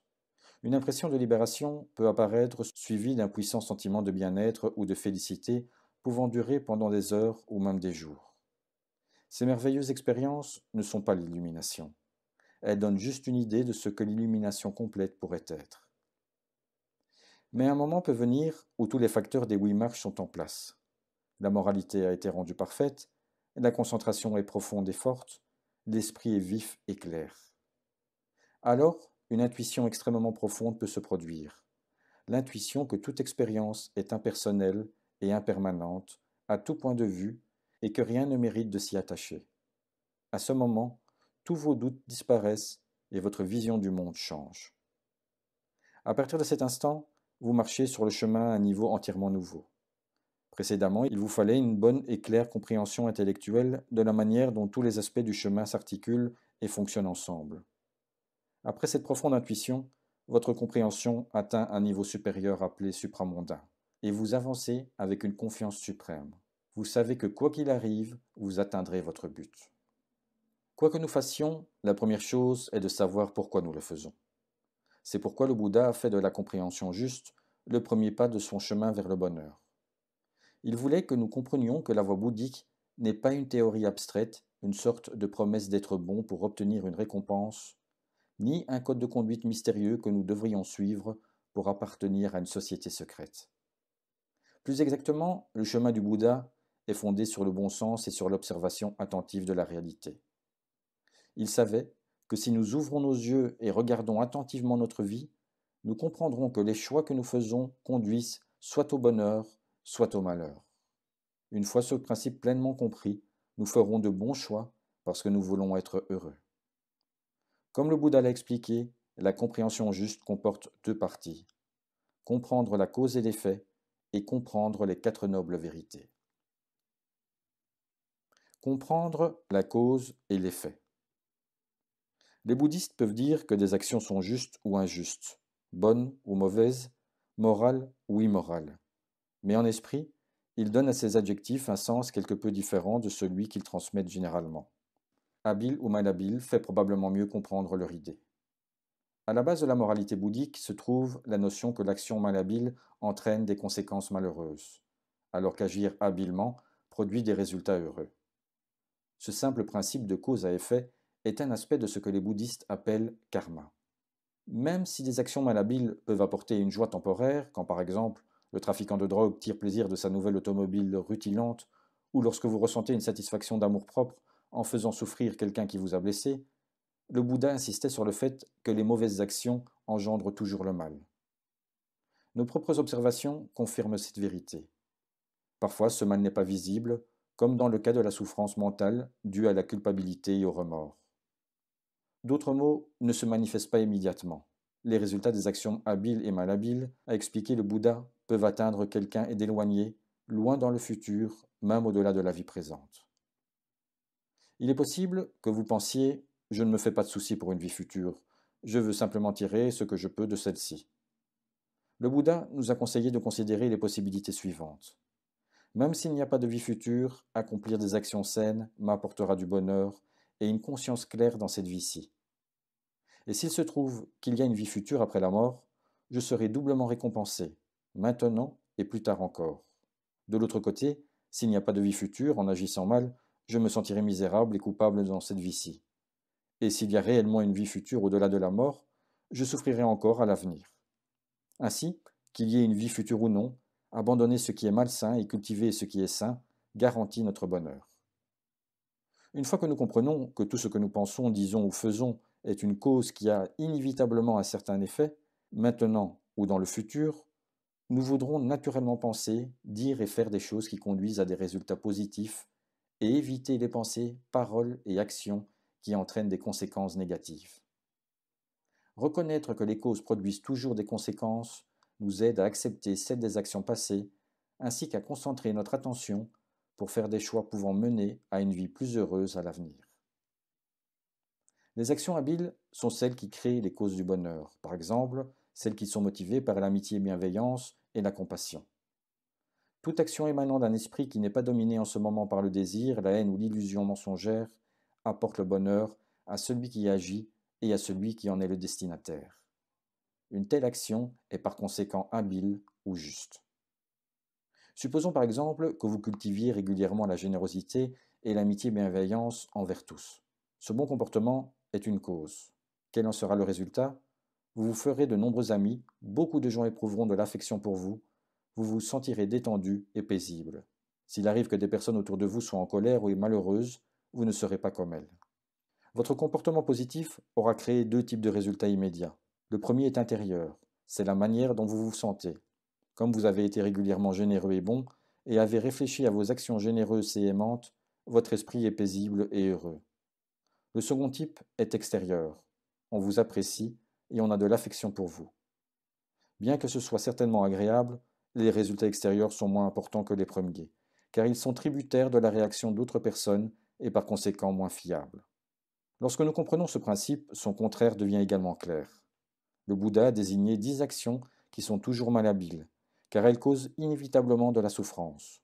3 d'entre elles sont des actions liées au corps: tuer, voler et avoir une conduite sexuelle incorrecte. 4 sont des actions liées à la parole: mentir, médire, parler avec brutalité, bavarder inutilement. Les 3 dernières sont des actions liées à l'esprit: convoiter, haïr et comprendre de manière erronée la nature de la réalité. Ce que recouvre chacune de ces 10 actions et comment nous pouvons les éviter est expliqué en détail dans les prochaines étapes du chemin. Cependant, avant même de pouvoir pratiquer la voie du Bouddha, nous avons besoin d'une compréhension de base suffisante pour nous rendre compte que ces 10 actions sont malhabiles, car elles entraînent inévitablement une profonde souffrance à la fois à ceux qui les commettent et à ceux qui les subissent. S'abstenir de ces 10 actions ne résulte pas d'une liste de commandements, mais d'un ensemble de principes à suivre volontairement par conviction. Personne ne peut vous y contraindre. Vous devez découvrir par vous-même, à partir de vos propres expériences et en observant celles d'autrui, si ces actions mènent à des résultats positifs ou négatifs. C'est votre expérience qui vous dira si des comportements malhabiles entraînent des souffrances physiques et psychologiques pour vous-même et pour les autres. Par ailleurs, les gens n'entreprennent de mauvaises actions que lorsque leur compréhension est défectueuse et leur esprit pollué par l'avidité, la haine ou l'illusion mensongère. En fait, toute action provenant d'un esprit plein d'avidité, de haine ou ignorant conduit à la souffrance et est par suite malhabile ou fausse. La morale bouddhique est un comportement rationnel fondé sur ce principe de cause à effet. Pour mal agir, vous avez besoin de vous mentir à vous-même sur les causes et les effets. Plus votre comportement est mauvais, plus votre mensonge doit être grand. Quelle intuition profonde, quelle libération pourrez-vous jamais connaître si vous nourrissez délibérément vos illusions par des comportements allant à l'encontre de cette vérité fondamentale que les actions ont des conséquences. Si vous vous engagez dans un comportement réellement mauvais, vous ne parviendrez pas à une grande clarté, sans parler d'intuition libératrice par la voie du Bouddha. Vous devez observer ces principes de moralité, c'est essentiel. La méditation de la vision intérieure accroît la perception des conséquences dévastatrices d'un comportement immoral. Le méditant fait l'expérience saisissante des effets douloureux des pensées, des paroles et des actes malsains, et il éprouve de manière pressante le besoin de renoncer à toutes leurs formes. Vous seul êtes l'auteur de votre avenir, l'expérience vous l'enseigne. Votre comportement n'est pas une loi naturelle immuable. À chaque moment, vous avez la possibilité de changer, de modifier vos pensées, vos paroles et vos actions. Si vous vous entraînez à être attentif à ce que vous faites et vous demandez si vos actions ont des chances d'avoir des résultats positifs ou négatifs, vous serez votre propre guide pour aller dans la bonne direction. De bonnes intentions répétées peuvent générer une puissante voix intérieure qui vous gardera sur les rails. Elle vous rappellera chaque fois que vous êtes pris au piège d'un cycle de souffrance que vous pouvez en sortir. Périodiquement, de brefs éclairs vous montreront à quoi ressemble le fait d'être libre. Vous transformerez cette vision en une réalité en accomplissant des actions positives et en laissant partir la souffrance. Ainsi, la moralité, définie comme des actions en accord avec la réalité, est le fondement de tout progrès spirituel. Sans elle, aucun aspect du chemin ne permettra de réduire la souffrance. L'idée que les actes ont des conséquences qui leur correspondent est la première partie de la compréhension juste. Maintenant, vous devez y ajouter une bonne intelligence des 4 nobles vérités. Comprendre les 4 nobles vérités. Le Bouddha a lui-même dit qu'il enseignait seulement 4 idées: insatisfaction, cause, cessation et chemin. Insatisfaction se réfère à la souffrance que nous ressentons dans notre vie. Cause est la raison de cette souffrance. notre esprit indiscipliné, avide. Cessation est la promesse du Bouddha que nous pouvons faire cesser l'insatisfaction en supprimant notre avidité. Chemin est la démarche aux 8 aspects que nous devons faire pour atteindre ce but. Durant ses 45 années d'enseignement, du jour de son premier sermon dans le parc aux gazelles jusqu'à sa mort, le Bouddha a expliqué ces 4 mots des centaines de fois. Il voulait avoir la certitude que ces idées essentielles puissent être comprises par des gens de tempéraments différents, situés à des niveaux de développement spirituel variés. En une occasion, il expliqua que le mécontentement venant des souffrances de la vie est un fardeau. Nous créons notre insatisfaction en ramassant le fardeau. Nous la faisons cesser en le mettant à terre. Le chemin nous dit comment nous décharger du fardeau. Une autre fois, il appela l'insatisfaction une maladie. Comme un médecin, le Bouddha diagnostique la cause de la maladie. La guérison obtenue par le docteur Bouddha met fin à la maladie, et le chemin est la médecine qui nous a prescrite pour recouvrer la santé. Comprendre la première vérité, l'insatisfaction. La première vérité énoncée par le Bouddha nous dit que l'insatisfaction est inévitable. Vous êtes en droit de vous demander, cet enseignement sur l'insatisfaction s'applique-t-il à notre monde moderne, alors que tant de découvertes ont rendu notre vie plus confortable? À l'époque du Bouddha, les gens devaient souffrir des éléments, de la maladie et des désastres naturels. Mais nos capacités techniques actuelles ne nous permettent-elles pas de faire tout ce que nous voulons, d'aller partout où nous le désirons et de fabriquer tout ce que nous avons besoin? Pourtant, aussi facile et sûr notre vie moderne puisse paraître, la vérité de l'insatisfaction n'a pas changé. Elle est aussi valable aujourd'hui qu'elle l'était à l'époque du Bouddha. En ce temps-là, les gens étaient insatisfaits et nous le sommes aussi. Cette première vérité énoncée par le Bouddha peut prendre différents noms en fonction de la situation. Souffrance, stress, peur, tension, anxiété, chagrin, déception, colère, jalousie, solitude, nervosité, douleur, etc. Tous les êtres humains, quel que soit l'endroit ou l'époque à laquelle ils vivent, sont soumis à ces mêmes problèmes. À n'importe quel moment, nous pouvons tomber malades. Nous pouvons être séparés de ce que nous aimons, nous pouvons perdre ce qui est nôtre, ou être forcés par les circonstances à nous accommoder de conditions que nous détestons. Parents et enfants, maris et femmes, frères et sœurs, voisins et amis, communautés et pays, tous se querellent pour l'argent, le pouvoir, les fonctions et les frontières. Certains de ces problèmes naissent de l'avidité, d'autres de la haine, d'autres de l'ignorance. Tous sont à la fois liés à des conditions extérieures, conditions sociales, politiques, économiques, éducatives, environnementales, et propres à nous-mêmes. Reconnaître le caractère inévitable de ces problèmes déclenche la souffrance en notre esprit. Les prendre en compte et les accepter tels qu'ils sont réellement, sans blâmer les autres, est l'essence de la première vérité du Bouddha. Pour débuter sur le chemin du bonheur, dit-il, nous devons regarder l'insatisfaction en face, l'esprit calme et sans émotivité, sans nous mettre en colère, sans nous sentir déprimés, sans pessimisme. Nous devons ouvrir pleinement les yeux sur notre situation difficile. Chaque expérience vécue apporte un certain degré de souffrance à quiconque n'est pas pleinement illuminé. La souffrance peut être extrêmement subtile, comme une légère nervosité sous-jacente. Elle peut aussi être plus évidente, comme un fort attachement à une personne, à une possession ou à une opinion. Tout dépend de la force de notre désir, de notre haine et de notre aveuglement, de notre personnalité et de nos expériences passées. Considérez par exemple le cas de 2 personnes témoins du même événement, qui en retirent des impressions complètement différentes. L'une le trouve heureux et agréable, l'autre effrayant et terrible. La joie et son opposé sont des productions mentales. Notre esprit crée nos expériences vécues et jouit de ces créations ou en souffre. C'est pourquoi le Bouddha disait que nous créons le ciel et l'enfer dans cette vie même. Jusqu'à ce que nous atteignions l'illumination, de nombreuses sortes d'expériences nous causent à tous de puissants désagréments. Examinons-en 3. Le cycle de la vie, le changement et l'absence de contrôle sur notre vie.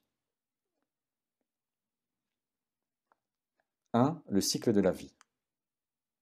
Le cours inévitable de la vie humaine, naissance, vieillissement, maladie et mort, fait apparaître l'insatisfaction. Les enfants ne naissent pas avec un grand sourire aux lèvres. En grandissant, le cri par lequel nous avons salué le monde pour la première fois se fait moins entendre. Nous pourrions dire qu'il se transforme en un cri intérieur, se poursuivant pendant le reste de notre vie. Nous pleurons pour obtenir des litres et des litres de lait, des tonnes de nourriture, des mètres et des mètres de tissu, des hectares de terrain pour y bâtir des maisons, des écoles, des hôpitaux. Nous demandons que des arbres soient abattus pour faire du papier, des livres, des meubles. Nous réclamons on ne sait combien de pilules pour des maladies variées. Nous voulons qu'un grand nombre de gens nous aiment et disposer de multiples moyens pour combler nos manques. Si nous étions pas nés dans ce monde insatisfaisant, toutes les autres formes d'insatisfaction n'existeraient pas.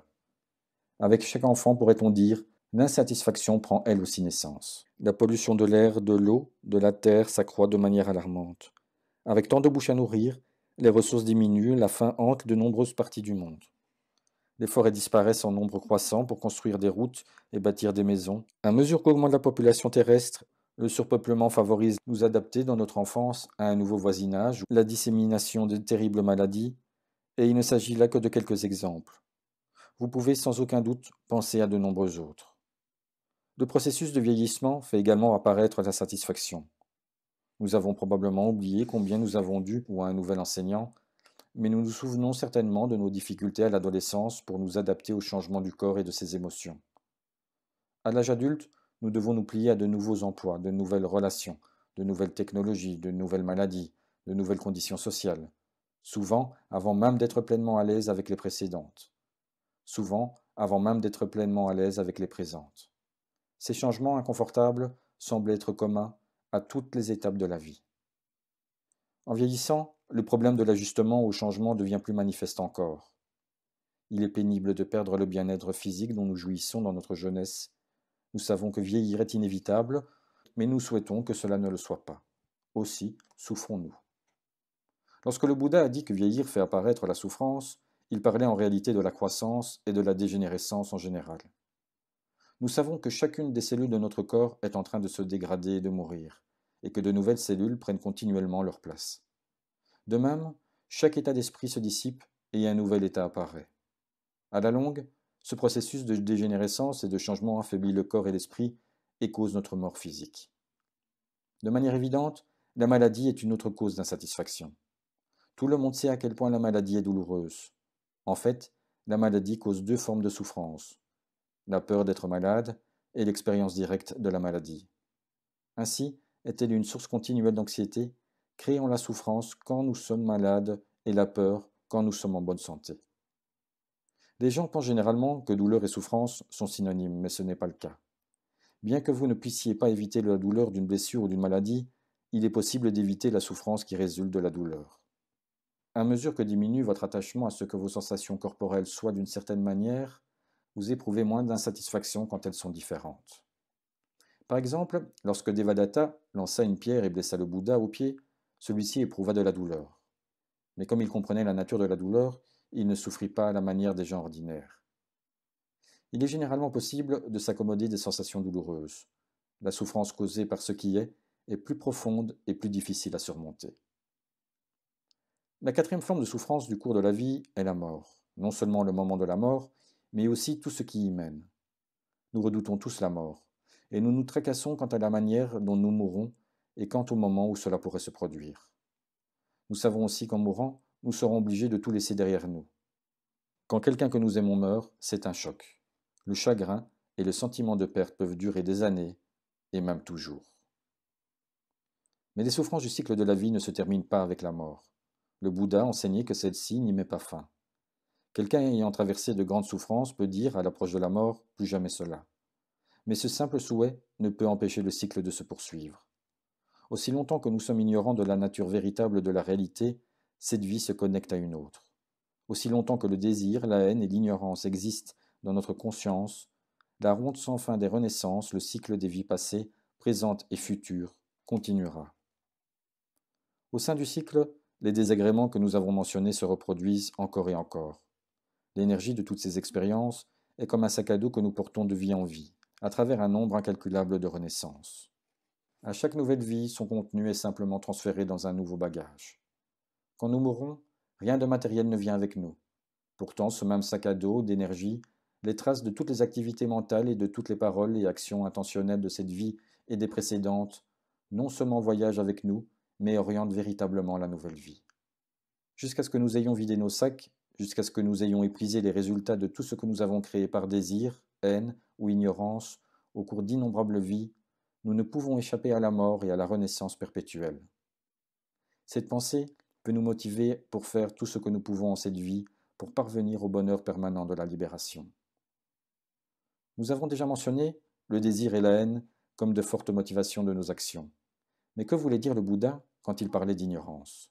Et pourquoi joue-t-elle un rôle aussi crucial dans le mécontentement que nous ressentons?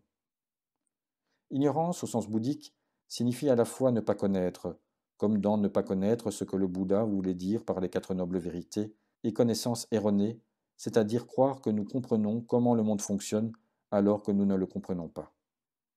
Étant ignorants de la vérité de la souffrance, nous croyons qu'un nouvel emploi, une nouvelle maison, un nouveau partenaire nous apportera un bonheur authentique.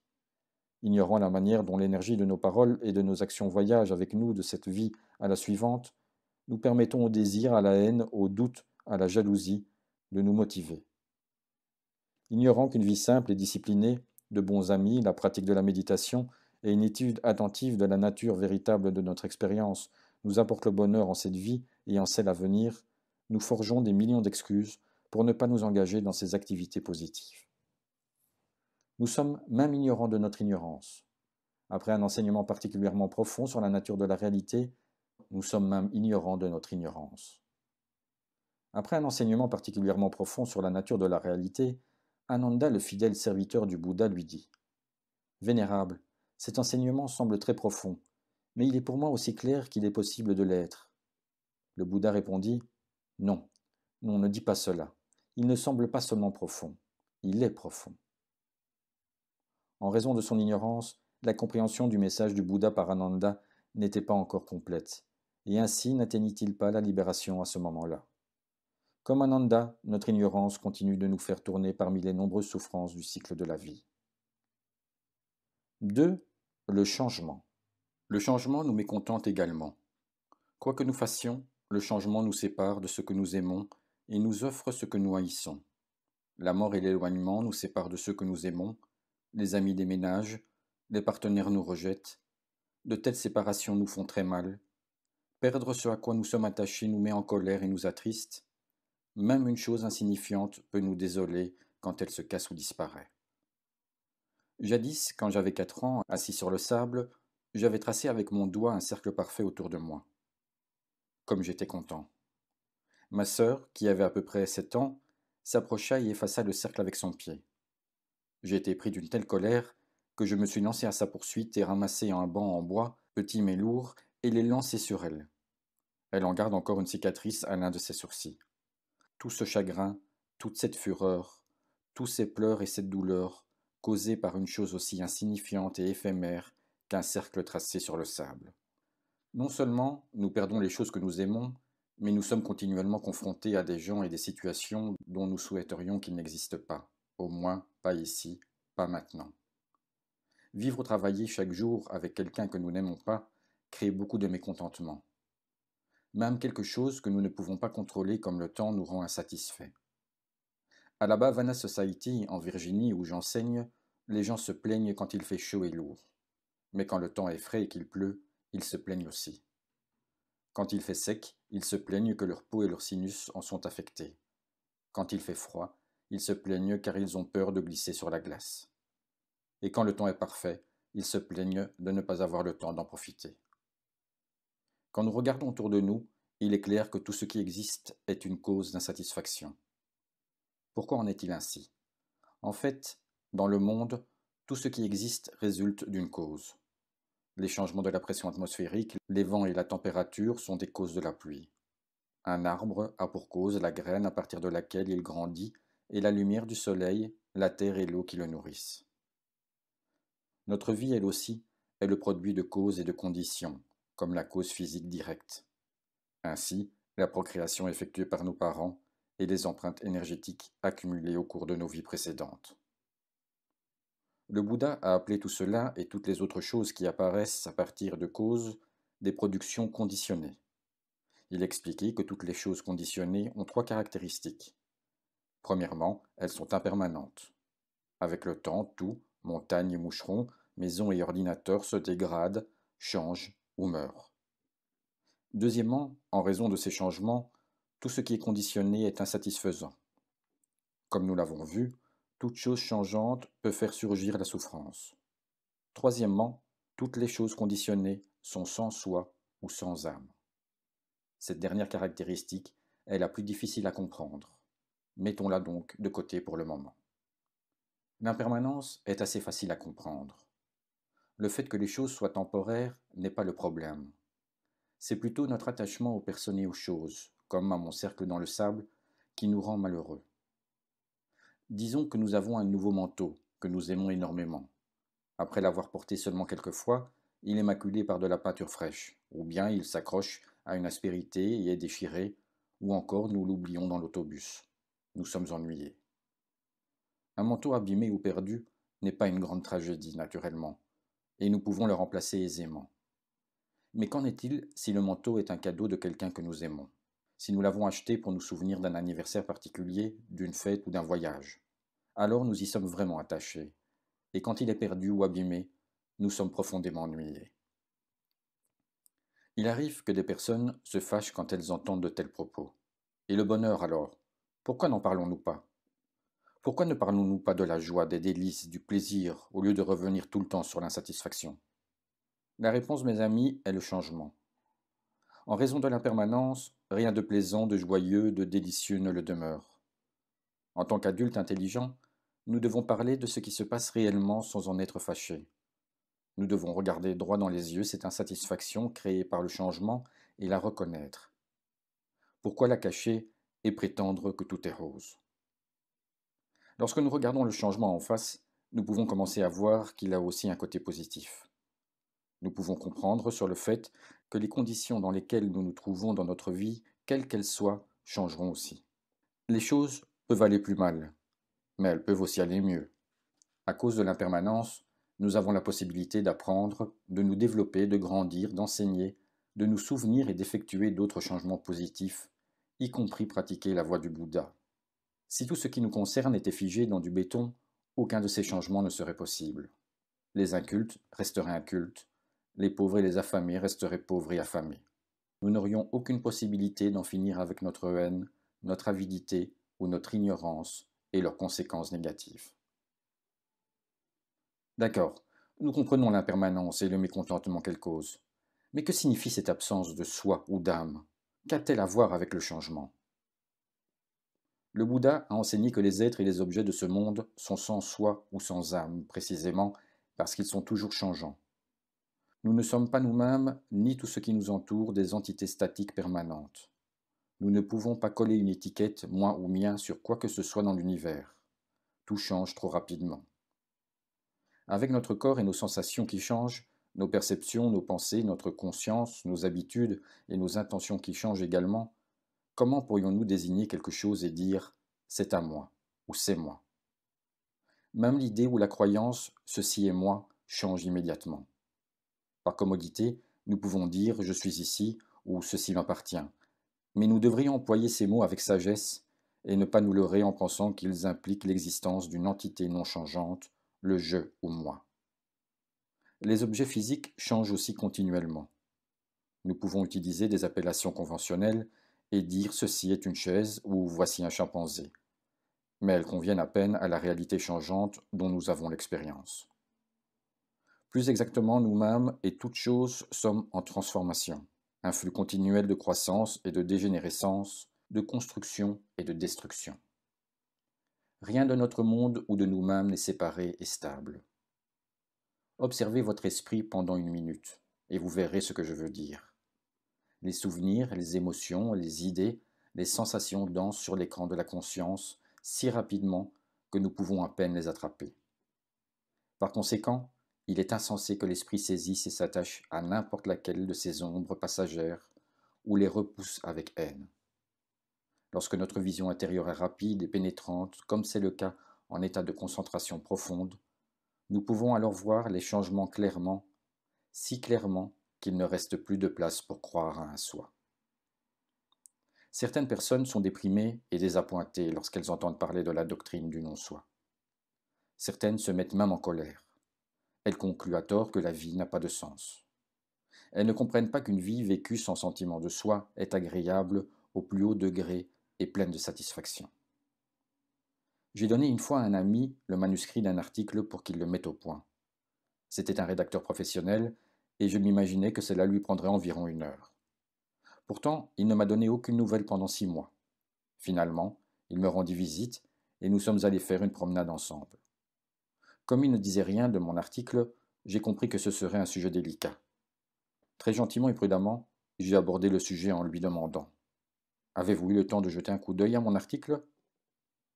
Il resta silencieux un long moment et répondit ensuite: Vénérable, je l'ai regardé.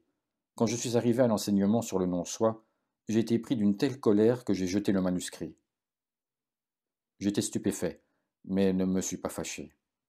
J'ai préféré lâcher mon attachement à l'article que j'avais écrit.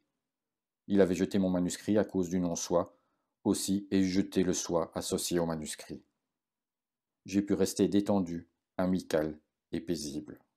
Pourtant cet homme devint rigide, tendu et malheureux en raison de son attachement au soi. Vous voyez combien il peut être difficile d'accepter cette notion d'absence de soi. Et pourtant, tant que vous conserverez l'idée du soi, vous vous sentirez inconfortable, rigide et avide, et les gens trouveront désagréable votre moi égotiste. Vous serez contrarié ou en colère quand quelqu'un ne sera pas d'accord avec vous ou vous fera des reproches sur un sujet, quand les choses vous décevront ou n'iront pas comme vous le voulez, et même quand on vous adressera une critique constructive. En comprenant correctement cette idée de non-soi, vous vous sentirez détendu et à l'aise. Vous vous mêlerez facilement à des personnes de n'importe quelle nationalité, vous ne vous sentirez ni plus ni moins important que les autres, vous vous adapterez facilement à toutes les situations, et tout le monde sera à l'aise avec vous. En comprenant vraiment l'absence de soi, vous pourrez vous sentir heureux et détendu où que vous alliez, que vous soyez bien ou maltraité. Ne permettez pas à cet enseignement de vous déprimer, ni de vous mettre en colère. Pour le moment, nous devons nous contenter d'essayer d'accepter cette idée intellectuellement. À mesure que se poursuit notre pratique de la vision intérieure, nous pouvons cependant attendre ardemment le jour où nous percevrons directement l'absence de soi et l'absence d'âme en tous les phénomènes. Quand cela arrive, le mécontentement qui résulte du changement disparaît pour nous à jamais. Le Bouddha et les autres grands êtres qui ont atteint la pleine illumination en sont des preuves. Le Bouddha était complètement libéré du concept du jeu. Naturellement, il continua de vivre en société après avoir atteint l'illumination. De manière conventionnelle et pour faciliter la communication, il continua d'utiliser les formules habituelles je et moi. Il n'y a pas de problème si vous faites de même. Le nom figurant sur votre permis de conduire peut ne pas être une étiquette parfaitement correcte, une garantie quant à votre identité permanente, mais c'est un moyen commode pour les besoins de la vie quotidienne. Lorsque la vision intérieure vous fait prendre conscience que le soi que vous avez si vigoureusement protégé est en fait une illusion, un courant de sensations, d'émotions et d'états physiques constamment changeants, sans permanence ni identité fixe, il n'y aura plus de vous pour s'attacher aux objets impermanents de ce monde. Et par suite, pas de raison pour vous d'être insatisfait ou malheureux. L'absence de contrôle. Si nous contrôlions réellement notre vie, nous n'aurions aucune raison d'être mécontents. Mais nous ne la contrôlons pas. Maintes et maintes fois, nous n'obtenons pas ce que nous voulons et avons ce que nous ne voulons pas. Nous voulons un travail parfait, un bureau parfait, un parfait patron, une rémunération parfaite et qu'il dure pour toujours.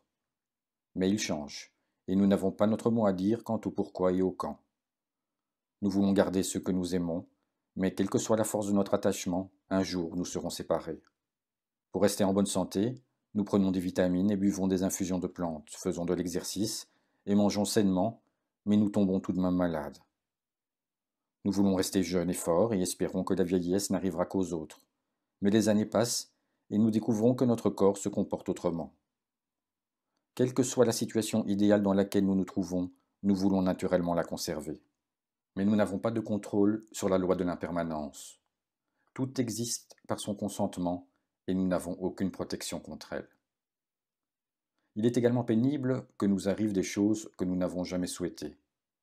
Vous êtes piqué par une guêpe, votre programme de télévision favori est supprimé, on force la porte de votre voiture, vous perdez votre travail, quelqu'un que vous aimez a un cancer, vos précieuses photos de mariage ou vos trophées sportifs disparaissent dans un incendie, votre enfant a un accident ou se met à la drogue.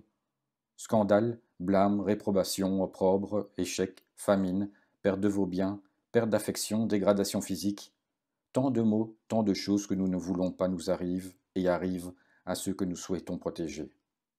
Et nous n'avons aucun contrôle sur elles. D'accord, êtes-vous peut-être en train de dire. N'en rajoutez pas plus. Mais il y a un autre volet à ce tableau. Si nous regardons de près, nous pouvons voir que même la réalisation de ce que nous souhaitons est également insatisfaisante. Disons que vous avez envie d'une belle maison. Vous l'achetez et voyez tous les tracas qui s'ensuivent. Vous devez payer l'hypothèque, les impôts, protéger la maison, installer des systèmes de sécurité, l'assurer, la décorer, la réparer et l'entretenir. Et puis, vous n'êtes pas là souvent. Le matin, vous partez au travail de bonne heure. Le soir, peut-être allez-vous à une soirée ou au cinéma. Vous rentrez seulement pour dormir 5 ou 6 heures et vous partez de nouveau. Aucun doute, la maison est très belle et très grande. Et vous continuez de payer les factures, de couper l'herbe, de réparer le toit et de nettoyer le garage. Vous avez ce que vous vouliez, mais êtes-vous heureux? Prenez un autre exemple. Une fille plaît à un garçon, et il lui plaît aussi. Chacun se donne beaucoup de mal pour attirer l'autre. Mais dès que commence leur relation, ils ont peur. Il craint qu'elle ne tombe amoureuse d'un garçon plus séduisant, et elle craint qu'une femme plus attirante le séduise. Jalousie, suspicion, souci. Et est-ce ça le bonheur? Vous pouvez penser à d'autres exemples. Lisez simplement les journaux. Regardez l'histoire de l'heureux gagnant du loto qui vécut ensuite malheureux. C'est pourquoi on dit qu'il y a deux tragédies dans la vie. Ne pas obtenir ce que l'on veut et l'obtenir. La perception réaliste. Le Bouddha a cherché à faire clairement comprendre que toute chose dans la vie, sans exception, était source de souffrance pour ceux qui ne sont pas éveillés. Il a recensé 5 agrégats qui incluent tous les aspects possibles de la réalité. La forme, les sensations, les perceptions, les intentions et la conscience. Forme fait référence à toute l'existence matérielle, y compris le corps et les objets avec lesquels le contact est établi à travers les sens. Les 4 autres agrégats recouvrent toute l'expérience mentale. À la fin d'une liste de tout ce qui cause la souffrance, le Bouddha dit « En bref, les 5 agrégats d'attachement sont souffrance. » Que se passe-t-il? Pourquoi le mécontentement touche-t-il absolument tous les aspects de notre vie? Comme le Bouddha l'a expliqué, notre insatisfaction provient de notre manière de percevoir et de penser à ce dont nous faisons l'expérience. La façon dont cela fonctionne est très subtile. Nous savons que nous percevons le monde à travers nos sens.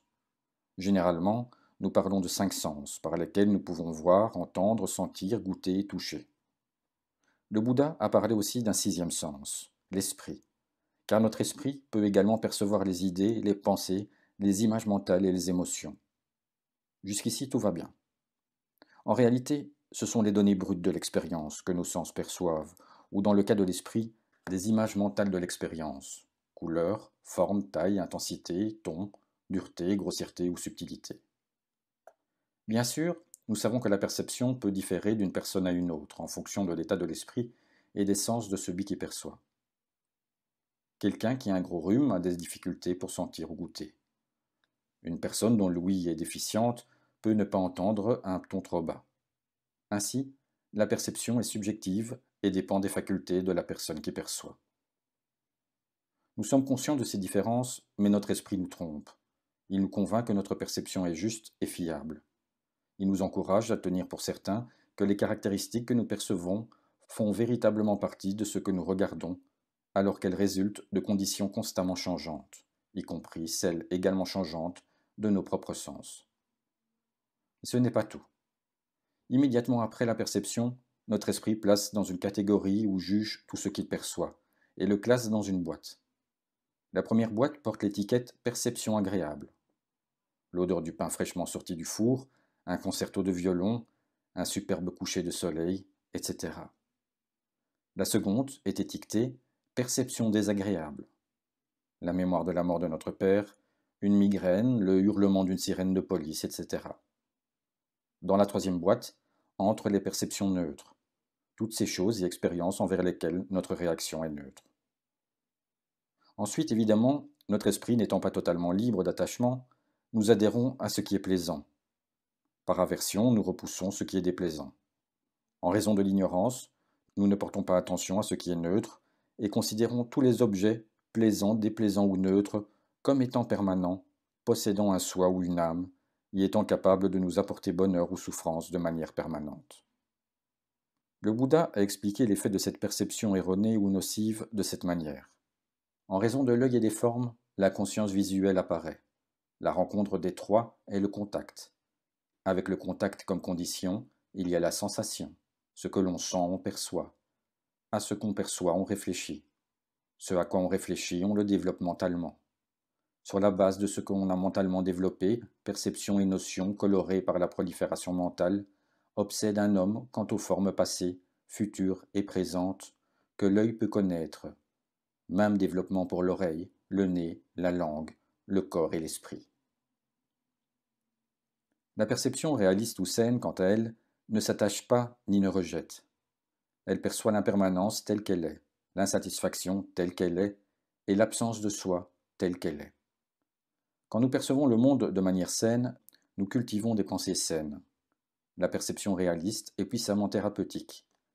Si nous pouvions voir les objets et les gens tels qu'ils sont véritablement, impermanents, insatisfaisants et sans soi ou sans âme, rien de ce que nous percevons ne pourrait nous rendre malheureux. La perception réaliste est le but de la méditation, de la vision intérieure. Être réaliste veut dire ne pas fuir les aspects désagréables qui nous concernent et qui concernent notre monde. Avec la conscience attentive, nous apprenons à regarder l'existence qui n'est pas toujours belle, agréable et heureuse, de manière réaliste. Nous voyons que la vie est un mélange de douleur et de plaisir. Nous sommes conscients de la douleur physique et mentale à sa naissance même et observons combien de temps elle dure et comment elle disparaît. La méditation de la vision intérieure agit comme un amortisseur. Si vous êtes habitué à faire face aux insatisfactions de la vie quotidienne et savez qu'il s'agit de phénomènes naturels, quand vous rencontrez une situation difficile ou douloureuse, vous y faites face bravement et calmement. Quand nous pourrons regarder la souffrance en face sans sourciller, nous serons aussi capables de reconnaître le vrai bonheur. Comprendre la seconde vérité.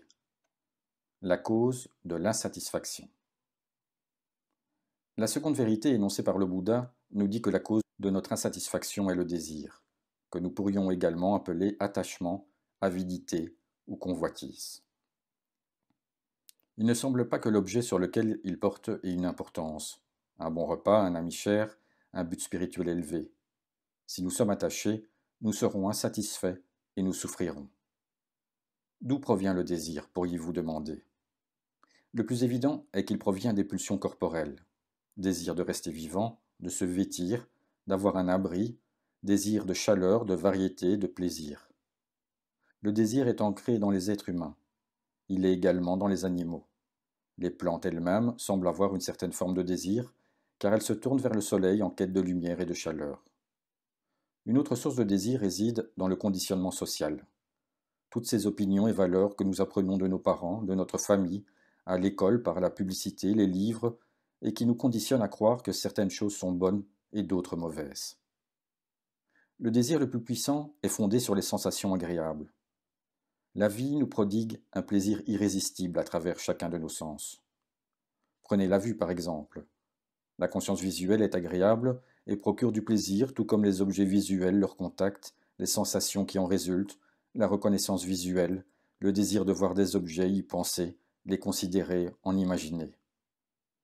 Des sensations également agréables, apportant du plaisir, apparaissent par l'oreille, le nez, la langue et le corps. Tous les jours, sans exception, vous avez la possibilité de vous absorber, au moyen de vos sens, dans des objets agréables et plaisants. Pourtant, vous n'êtes pas heureux. Dans sa deuxième vérité, le Bouddha nous a demandé de nous rendre compte que notre attachement au plaisir des sens est dangereux pour notre bonheur. Il comparait le plaisir des sens à un os dépourvu de viande, jeté à un chien affamé. Bien que le chien le ronge pendant longtemps, l'os n'apaise pas sa faim. À la réflexion peut-être, trouverez-vous que vous êtes dans le même cas. Quel que soit le nombre des plaisirs dont vous profitez, votre faim pour d'autres plaisirs est toujours là. Quelle quantité de pommes de terre frites suffit? Combien de morceaux de chocolat? À combien de jeux vidéo vous faut-il jouer ou combien de romans devez-vous lire pour satisfaire votre envie de telles expériences? Combien d'aventures sexuelles faudrait-il pour que votre libido soit satisfaite pour toujours? Quelle quantité d'alcool, de drogue? Parfois, certains restent éveillés toute la nuit et font la fête jusqu'à ce qu'ils s'écroulent. En avait-il assez? Il est toujours possible de penser à quelque chose d'agréable que vous n'avez pas encore essayé. Le Bouddha comparait le plaisir des sens à une épée aiguisée comme le fil du rasoir dont la lame serait enduite de miel. Pour goûter le miel, les gens sont prêts à prendre le risque d'une grande douleur.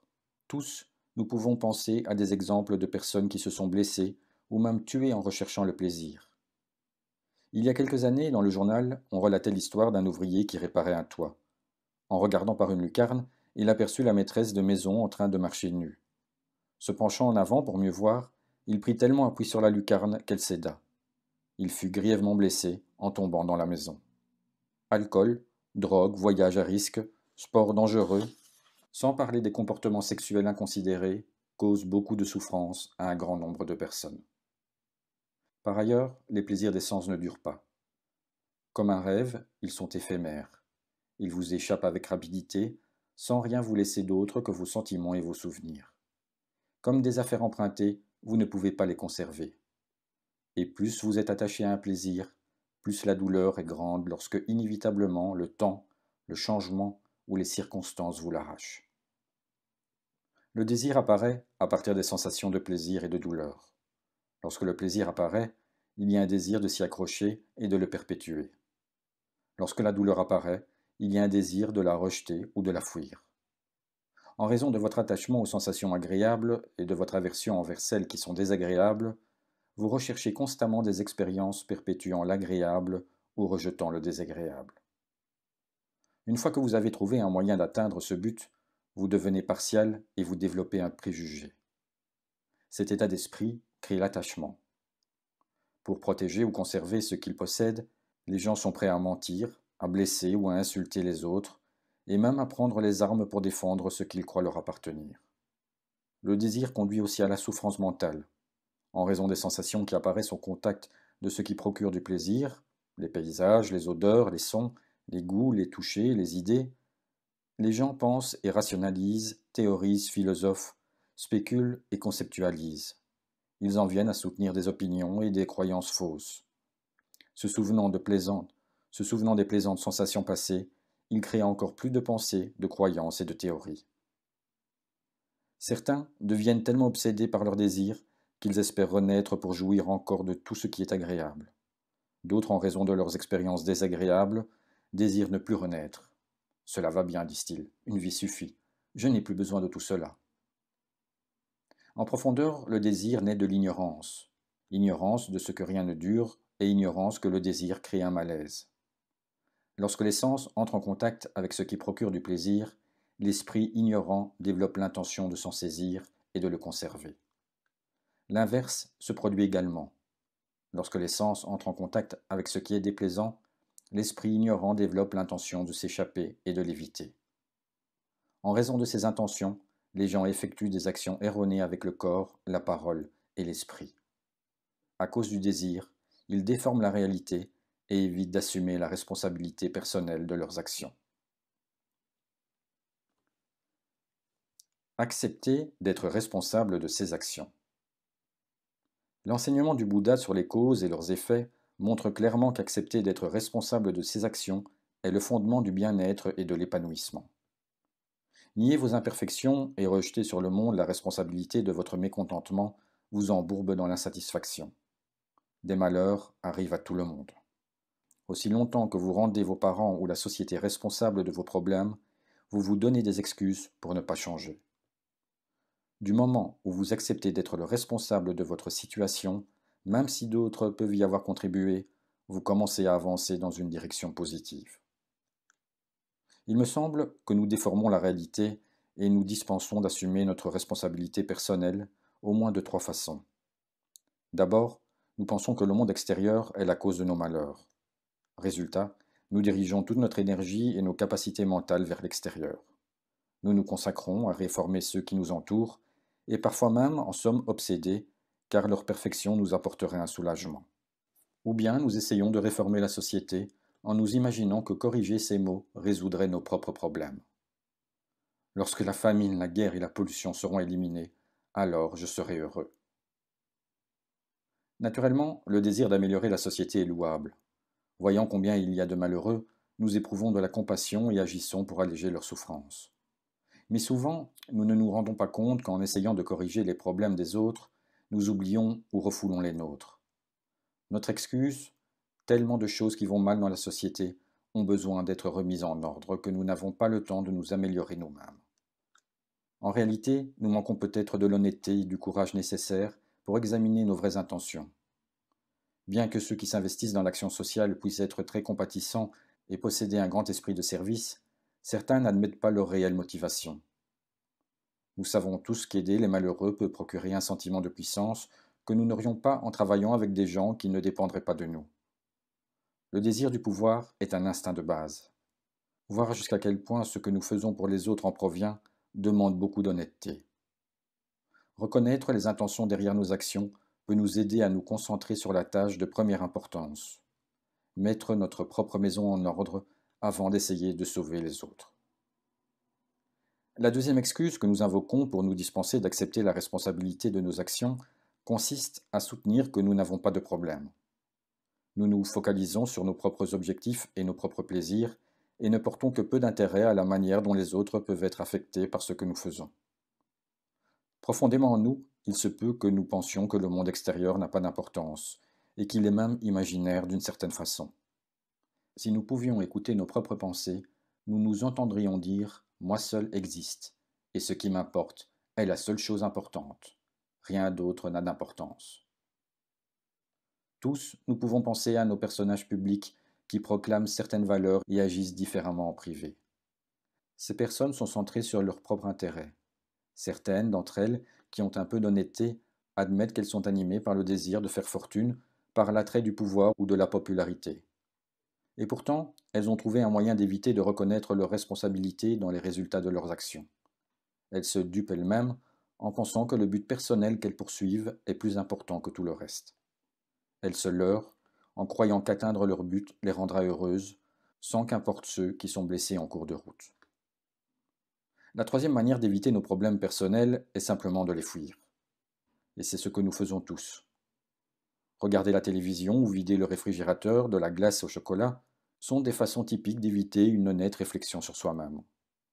Vous endormez votre esprit et votre corps par le confort et la détente et vous allez au lit. Le temps passe. À part vieillir et grossir, rien ne change. Le défi consiste à avoir le courage de se demander pourquoi. À un moment ou à un autre, nous nous sommes tous laissés aller à ce genre de dérobade devant la responsabilité et y avons trouvé un soulagement temporaire, un très bref réconfort. Mais aucune d'elles n'offre une solution véritable et durable à nos problèmes. Que vous essayiez de changer le monde, de l'ignorer ou de vous en détourner, vous ne pouvez pas éviter la responsabilité finale de vos actions. La vie a ses hauts et ses bas, et nous les créons. Notre véhicule, notre agrégat corps-esprit, est rempli de moments difficiles. La seule chose qui puisse nous aider, selon l'enseignement du Bouddha, est de trouver un moyen d'améliorer le seul instrument ayant le pouvoir de nous rendre et de rendre le monde heureux. Cet instrument est notre esprit.